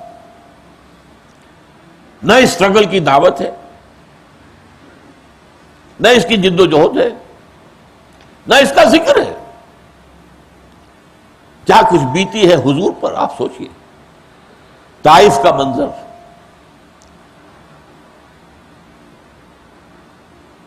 طائف کی گلیوں میں حضور گھوم رہے ہیں۔ سب سے پہلے تو آپ گئے تھے مکے سے مایوس ہو کر، 10واں سال تھا آپ کی وحی کے آغاز کے بعد، بمشکل 100 آدمی ملے تھے، ان میں سے بھی کچھ جو ہیں حبشہ چلے گئے تھے، آزمائشوں سے سخت تنگ آ کر حبشہ جا چکے تھے۔ ادھر ابو طالب کا انتقال ہو گیا اور فیصلہ ہو رہا ہے، اب قریش فیصلہ کر اب قتل کرو محمد کو صلی اللہ علیہ وسلم۔ یہ بنو ہاشم کا سردار ابو طالب ان کو سپورٹ کر رہا تھا نا، وہ بھی گیا۔ آپ گئے ہیں طائف اس خیال میں کہ شاید وہاں 3 بڑے بڑے سردار ہیں، انہیں تبلیغ کروں، اگر وہ کوئی ایمان لے آئے تو میں اپنا مرکز اپنا بیس شفٹ کر دوں گا۔ تینوں نے وہ بات کی ہے، توہین اور تسلیل، نکل جاؤ یہاں سے، تمہارے سوا کوئی نہیں ملا تھا اللہ کو رسول بنانے کے لیے، مفلس اور قلاش یتیم تم ہی رہ گئے تھے اللہ کے پاس۔ ظاہر بات ہے حضور تو یتیم پیدا ہوئے تھے، کوئی دولت تھی نہیں، انتہائی مفلسی میں آپ کا بچپن گزرا ہے۔ حضور خود فرماتے ہیں کہ میں چند ٹکوں کے عوض قریش کی بھیڑیں بکریاں چرایا کرتا تھا۔ ایک نے کہا فوراً نکل جاؤ، ہو سکتا ہے تم سچے ہو، اگر تم سچے ہو اور میں کوئی توہین کر بیٹھا مارا جاؤں گا میں، اور اگر جھوٹے ہو تو میں جھوٹے کو تو منہ لگانا نہیں چاہتا، جاؤ۔ سوچئے کلیجے سے پار ہونے والے جھوٹے، جب مایوس ہو کر باہر نکلنا چاہا ہے تو اسٹریٹ ارچنز کو اشارہ کر دیا ان کی خبر لو۔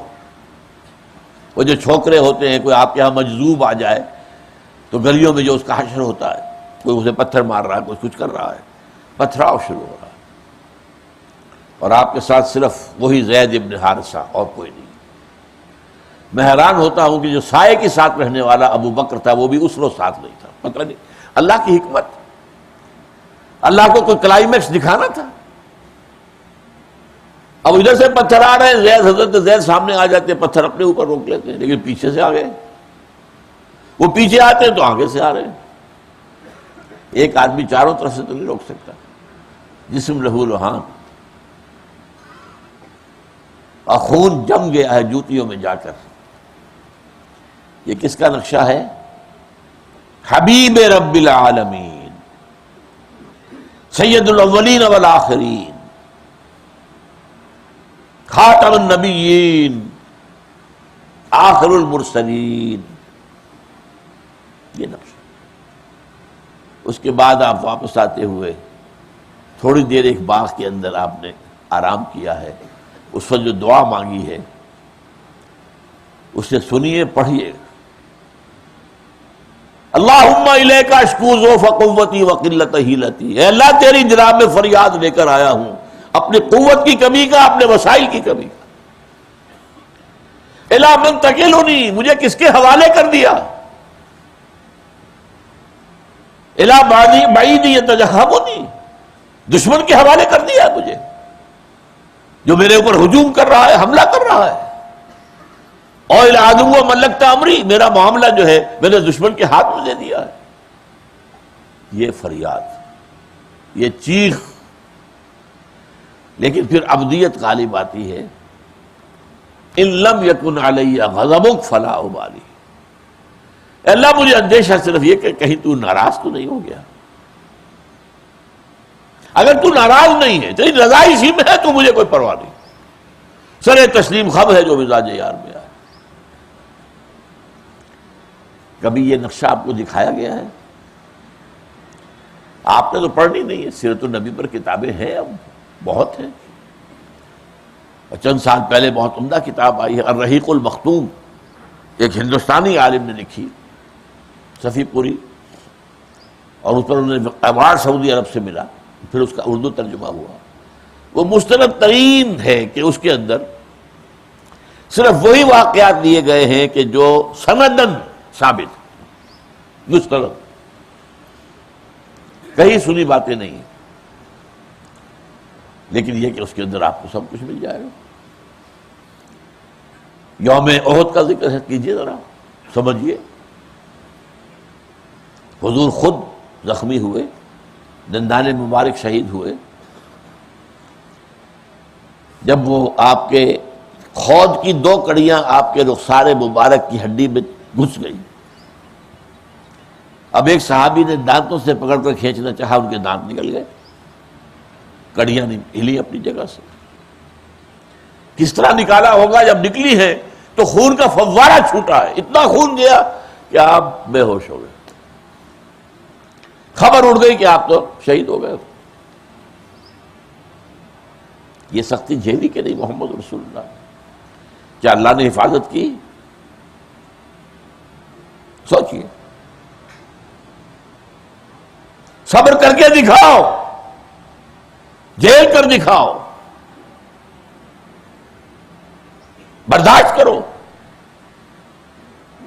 جب شروع میں ابھی فزیکل پرسیکیوشن شروع نہیں ہوا تھا، صرف وربل پرسیکیوشن تھا، زبانی کلامی، ایذا رسانی. پاگل ہیں، مجنون ہیں، آسیب کا سایہ ہو گیا ہے، شاعر ہیں، ساحر ہیں، کذاب ہیں.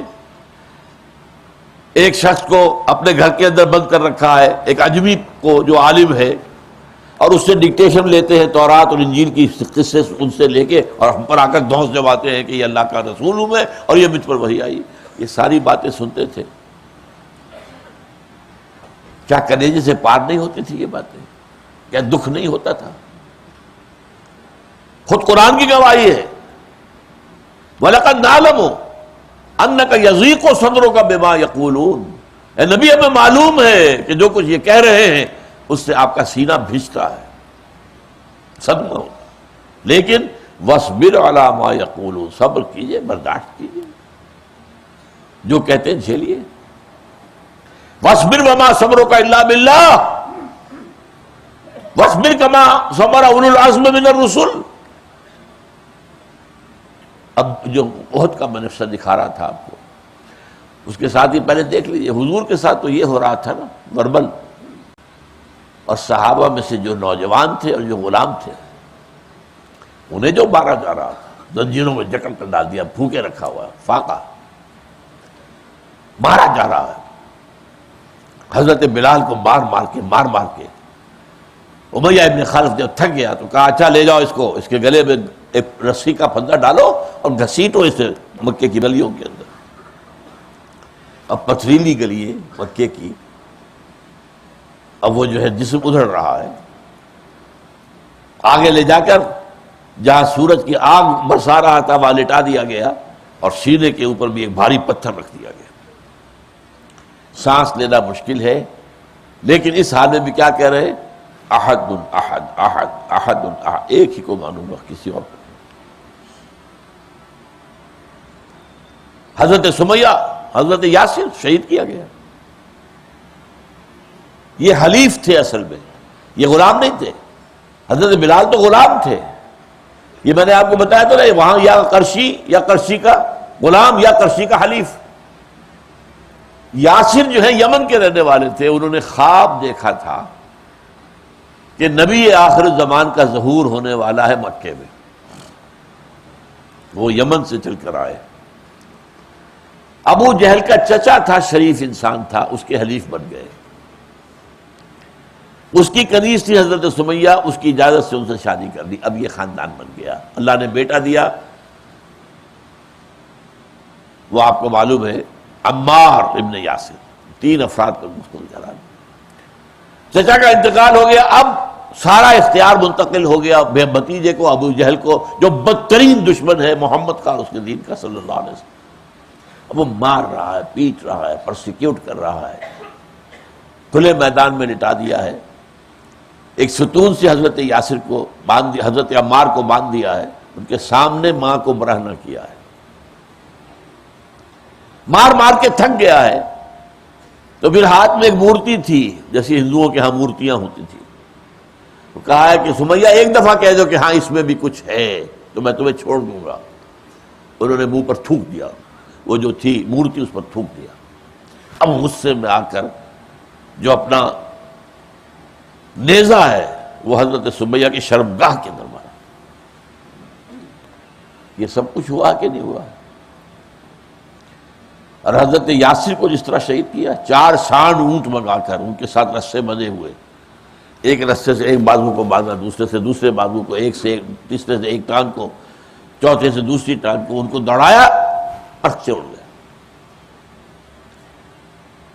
احد میں 70 صحابہ شہید ہو گئے، جن میں ایک حمزہ بھی ہے، اور ان کی لاش آئی ہے، ناک کٹی ہوئی ہے، کان کٹے ہوئے ہیں، کلیجہ چاک کر کے چبایا گیا ہے۔ اور یہ کون ہیں؟ حضور کے چچا بھی ہیں، خالہ زاد بھائی بھی ہیں، دودھ شریک بھائی بھی ہیں، صوبیہ ایک لونڈی نے دونوں کو دودھ پلایا، ساتھ کے کھیلے ہمجولی بھی ہیں، اسد اللہ بھی ہیں، اسد الرسول ہی بھی ہیں، اور ان کا لاشا آیا ہے۔ کیا بیتی ہوگی قلب محمد پر؟ ضبط مدینے میں آ کر وہ ضبط کا بندھن ٹوٹ گیا۔ تمام انصار کے جو شہداء تھے ان کے گھروں سے عورتوں کے بین کرنے کی آوازیں آ رہی تھی۔ بین کرنا اس وقت تک حرام نہیں کیا گیا تھا، اور عورتیں شاعر ہوتی تھیں، وہ اشعار پر اشعار اپنے جو بھی شہید ہے، ان کا شوہر ہے، بیٹا ہے، پڑھ رہی ہیں، رو رہی ہیں۔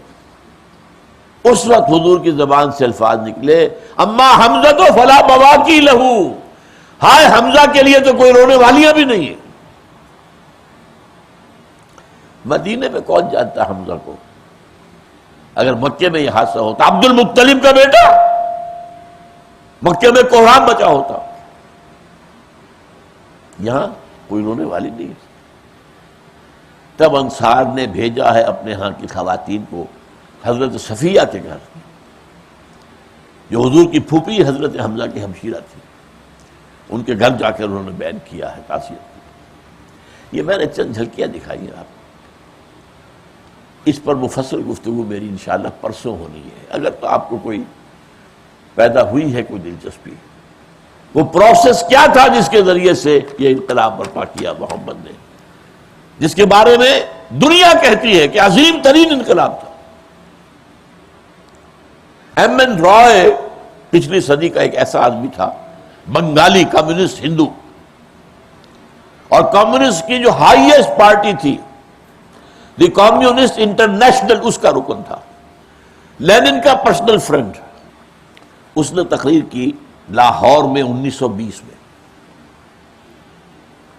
انقلاب روس آیا تھا 1917 میں، 3 سال کے بعد۔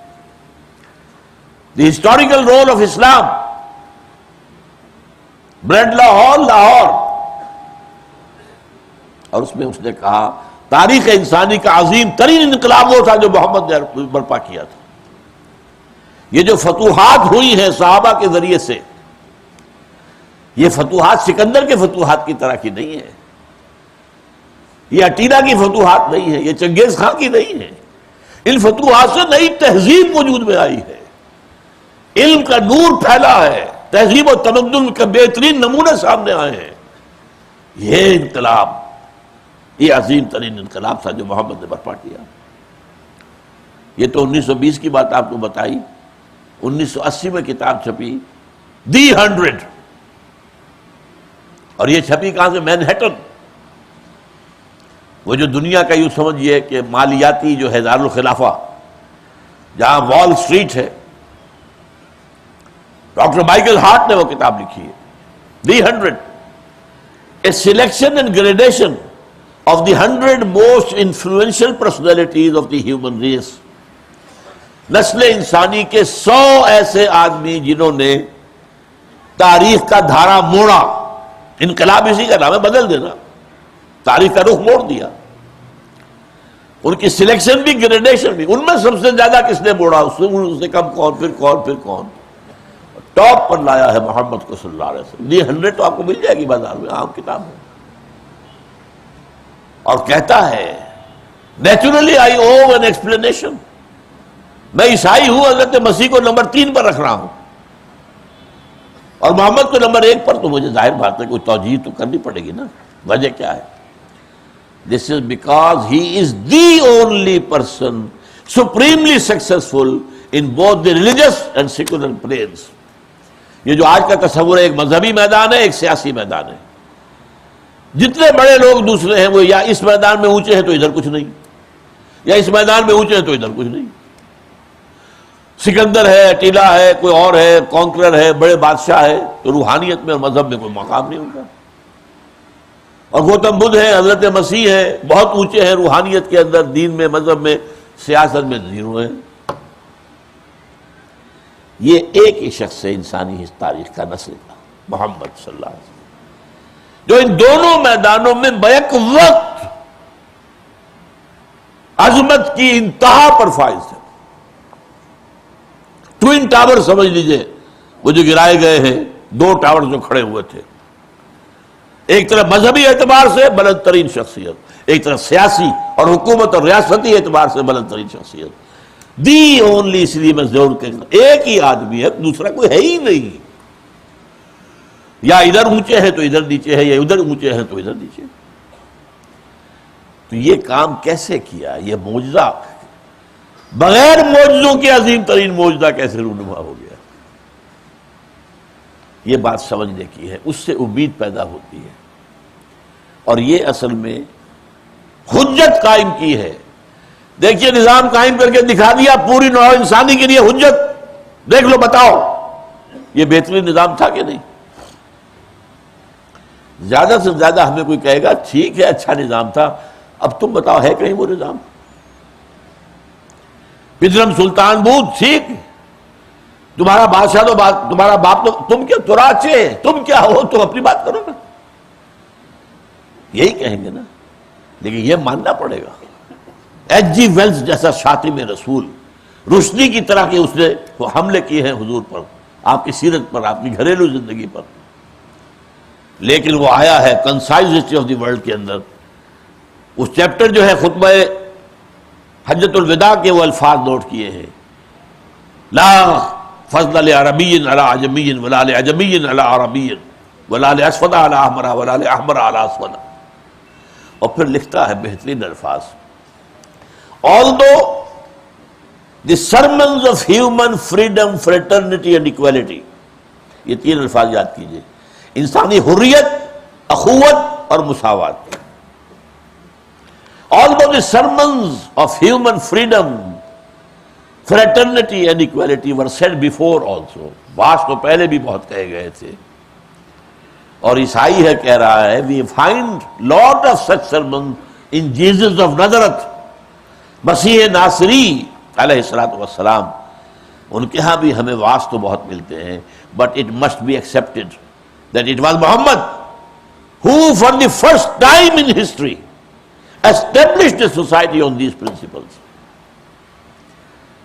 یہ معاملہ ماننا پڑے گا کہ یہ محمد تھے جو انہوں نے پہلی مرتبہ تاریخ انسانیت میں ان اصولوں پر معاشرہ قائم کر کے دکھایا. ایک بات نوٹ کر لیجئے، تازہ ایڈیشن جو اس کتاب کے ہیں concise history of the world, اس میں سے یہ الفاظ نکال دیے گئے. یہ کڑوی گولی جو ہے ان ایڈیٹر، نئے ایڈیٹرز جو ہیں ان کے حلق سے نہیں اتری. لیکن مبادہ آپ سمجھیں کہ میں نے غلط بات کہی ہے، آپ کوئی پرانی لائبریریوں میں سے پرانے ایڈیشن نکال کے آپ کو مل جائے گا. اس کی 2 کتابیں ہیں، short history of the world اور دوسری ہے concise history of the world. Concise history of the world کے اندر آپ کو یہ خطبہ حجۃ الوداع کے اس حوالے کے ساتھ یہ الفاظ ملیں گے. تو حجت قائم ہو گئی. اسی کا ایک واقعہ آپ کو اور سنا دیتا ہوں میں. جس زمانے میں ریولوشن آیا ہے روس میں، حضرت شیخ الہند رحمت اللہ علیہ گئے ہیں سعودی عرب. سعودی نہیں تھا اس وقت، وہ تو حسین تھا والی مکہ، اور وہاں سے اصل میں مقصد کیا تھا کہ مدینے میں اس وقت تک گورنر ترک موجود تھا، ٹرکش، ابھی آٹومان امپائر انٹیکٹ تھی، ان کے ذریعے سے تاکہ ان سے کہے کہ آپ ادھر سے حملہ آور ہو، ہم ہندوستان کے اندر انگریز کے خلاف بغاوت کریں گے اندر سے، تاکہ انگریز سے ہماری نجات ہو جائے۔ وہ شریف حسین والی مکہ نے گرفتار کر کے پیش کر دیا، پلیٹ میں رکھ کر انگریز کے سامنے، لو یہ آپ کا باغی یہاں پہ فساد مچا رہا ہے۔ He was handed over to the Britishers، اور اس نے کہاں رکھا؟ مالٹا میں، اسیر مالٹا، ہندوستان واپس نہیں لائے ان کو۔ اقبال کے نفس سے ہے لالے کی آگ تیز، ایسے غزل سرا کو چمن سے نکال دو۔ بہرحال یہی معاملہ ہو رہا تھا مولانا عبید اللہ سندھی کے ساتھ، انہیں بھیجا گیا تھا کابل، امیر کابل سے کہو وہ حملہ آور ہو، اندر سے ہم بغاوت کریں گے، انگریز کو نکالیں۔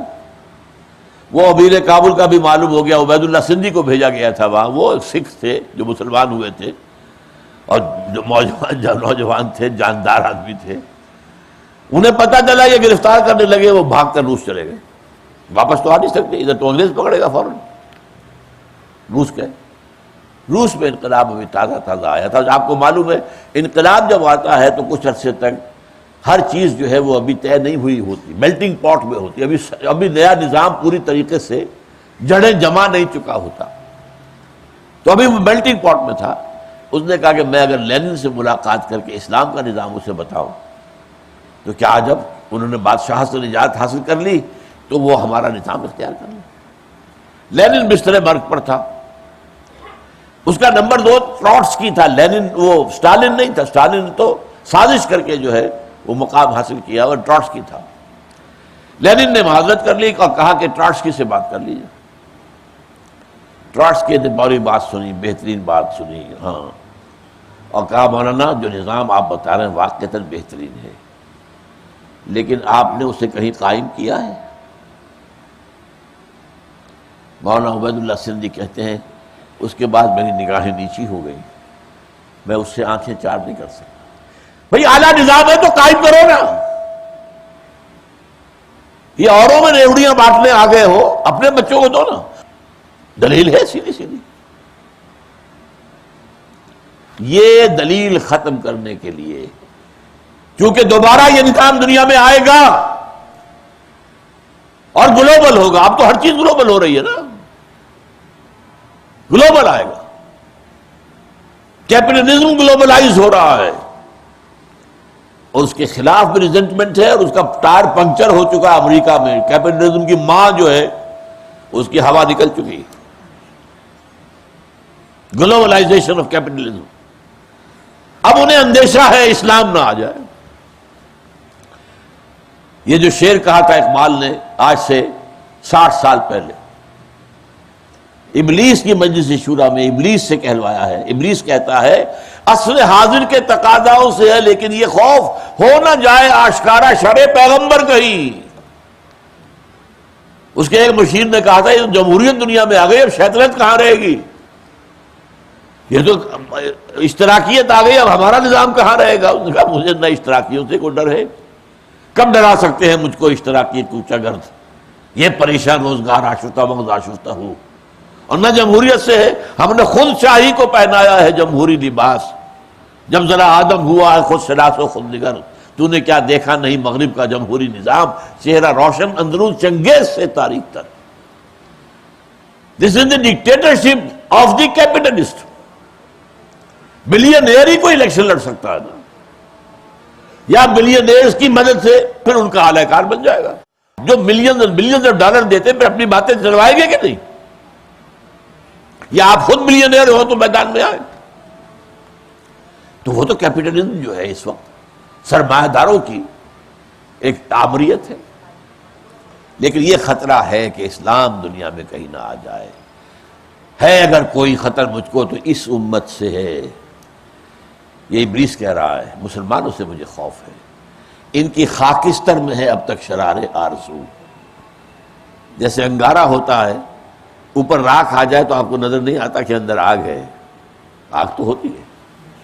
اس امت کے اوپر خاک آ گئی ہے، راکھ آ گئی ہے، اس کے اندر وہ جذبہ انگڑائی لے رہا ہے جس سے کام رہے ہیں مسلم فنڈامنٹلزم، ٹیررزم، یہ اسلام کا نظام جو بھی مانتے ہیں وہ ہمارے دشمن ہیں، ہمیں ختم کرنا، انہیں ختم کر کے رہے۔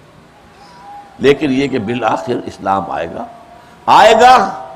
اب تو نبی بھی کوئی نہیں ہوگا، معجزے تو نبیوں کے لیے ہو سکتے تھے، بغیر معجزوں کے لانا پڑے گا نا۔ تو حضور نے حجت قائم کر دی، میں نے کر کے دکھایا، میں نے مارے کھائیں، میں 3 سال تک نظر بند رہا اور اس میں بھوک اور فاقہ بھی تھا شیب بنی ہاشم میں، میرے دندانے مبارک شہید ہوئے، میں نے اپنے پیٹ پر پتھر باندھے، میں نے پتھراؤ جھیلا ہے طائف کا، تو یہ تم پر حجت ہے کہ نہیں؟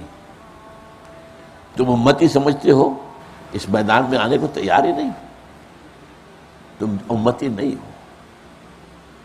بہرحال اس موضوع پر ذرا تفصیل سے گفتگو جو ہونی ہے کہ دنیا میں بالآخر ابھی ویسے امت مسلمہ پر عذاب کے مزید کوڑے برسنے ہیں، خاص طور پر عربوں پر، اور نمبر 2 ہم مجرم ہیں۔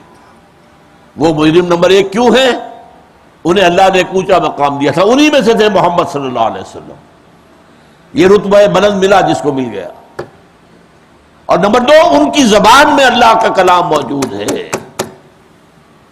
ہمارا تو عام آدمی قرآن نہیں جان سکتا، زیادہ ناظرہ پڑھ لے گا ثواب لے لے گا، ورنہ عربی پڑھنا، گرامر رٹنا، گردانے حفظ کرنا کو آسان کام ہے۔ ان کی تو اپنی مادری زبان میں ہے، پھر بھی انہوں نے قرآن کو اپنا امام نہیں بنایا۔ ہاں دعا مانگ لیتے ہیں ختم قرآن، وَاجْعَلْهُ لَنَا إِمَامًا وَنُورًا وَهُدًى وَرَحْمَةً، سب جھوٹ، سب بکواس۔ تم چاہتے ہی نہیں ہو کہ تمہارا امام قرآن ہو، تم اس کا نظام لانے کو تیار ہی نہیں ہو، یہ منافقانہ طور پر تم دعائیں مانگتے ہو، اس لیے وہ دعائیں منہ پر ماری جاتی ہیں۔ لیکن ہونا ہے، ایک دور آئے گا ٹرمائل کا بہت سخت، ابھی بہت سخت عذاب آنا۔ نمبر 2 پر ہم ہیں مسلمانوں نے پاکستان، لیکن اس موضوع پر مجھے آج شام کو تقریر کرنی ہے، کیا حالات ہیں اس وقت دنیا کے اور خاص طور پہ پاکستان کے۔ آج شام کو مغرب کے بعد قرآن اکیڈمی میں مغرب سے عشاء تک تقریر ہوگی حالات حاضرہ پر، لیکن یہ کہ وہ انقلاب محمدی کے مراحل کیا تھے اس پر گفتگو پرسوں ہوگی، بعد نماز عشاء، مسجد فاروق اعظم بہت بڑی مسجد ہے، بہت بڑا صحن ہے اس کا، اس میں ہوگی۔ یہ کون سا بلاک ہے ناظم آباد کا؟ جی بلاک کے جو ہے نارتھ ناظم آباد کا، اس میں مسجد فاروق اعظم مین روڈ کے ساتھ ہی ہے، بالکل مین روڈ، پرسوں عشاء کے بعد۔ باقی مجھ سے کہا گیا ہے، میں تو خاص اعلان کرنے کے موڈ میں نہیں تھا، میرا جو ایک درس قرآن جو ہے دورہ ترجمہ قرآن جو چلتا رہا ہے ٹی وی وغیرہ پر، اس کو اب صفحہ کرتاس پر اتار کر چھاپا گیا ہے، اور اس کی پہلی جلد آئی ہے بیان القرآن کے نام سے، وہ 400 روپے اس کی قیمت ہے، لیکن یہاں ہماری انجمن کی طرف سے، انجمن جو سندھ کی ہے انجمن خدام القرآن، وہ 50% پر دے رہے ہیں 200 روپے میں، وہ باہر موجود ہے، جو حضرات لینا چاہیں وہ لے لیں۔ جی بس میں بعد میں پڑھ لوں گا اس کو، اب اس وقت سوال جواب کا تو وقت نہیں، اذان بھی ہو چکی ہے۔ سبحانک اللہم و بحمدک نشہد ان لا الہ الا انت نستغفرک و نتوب الیک۔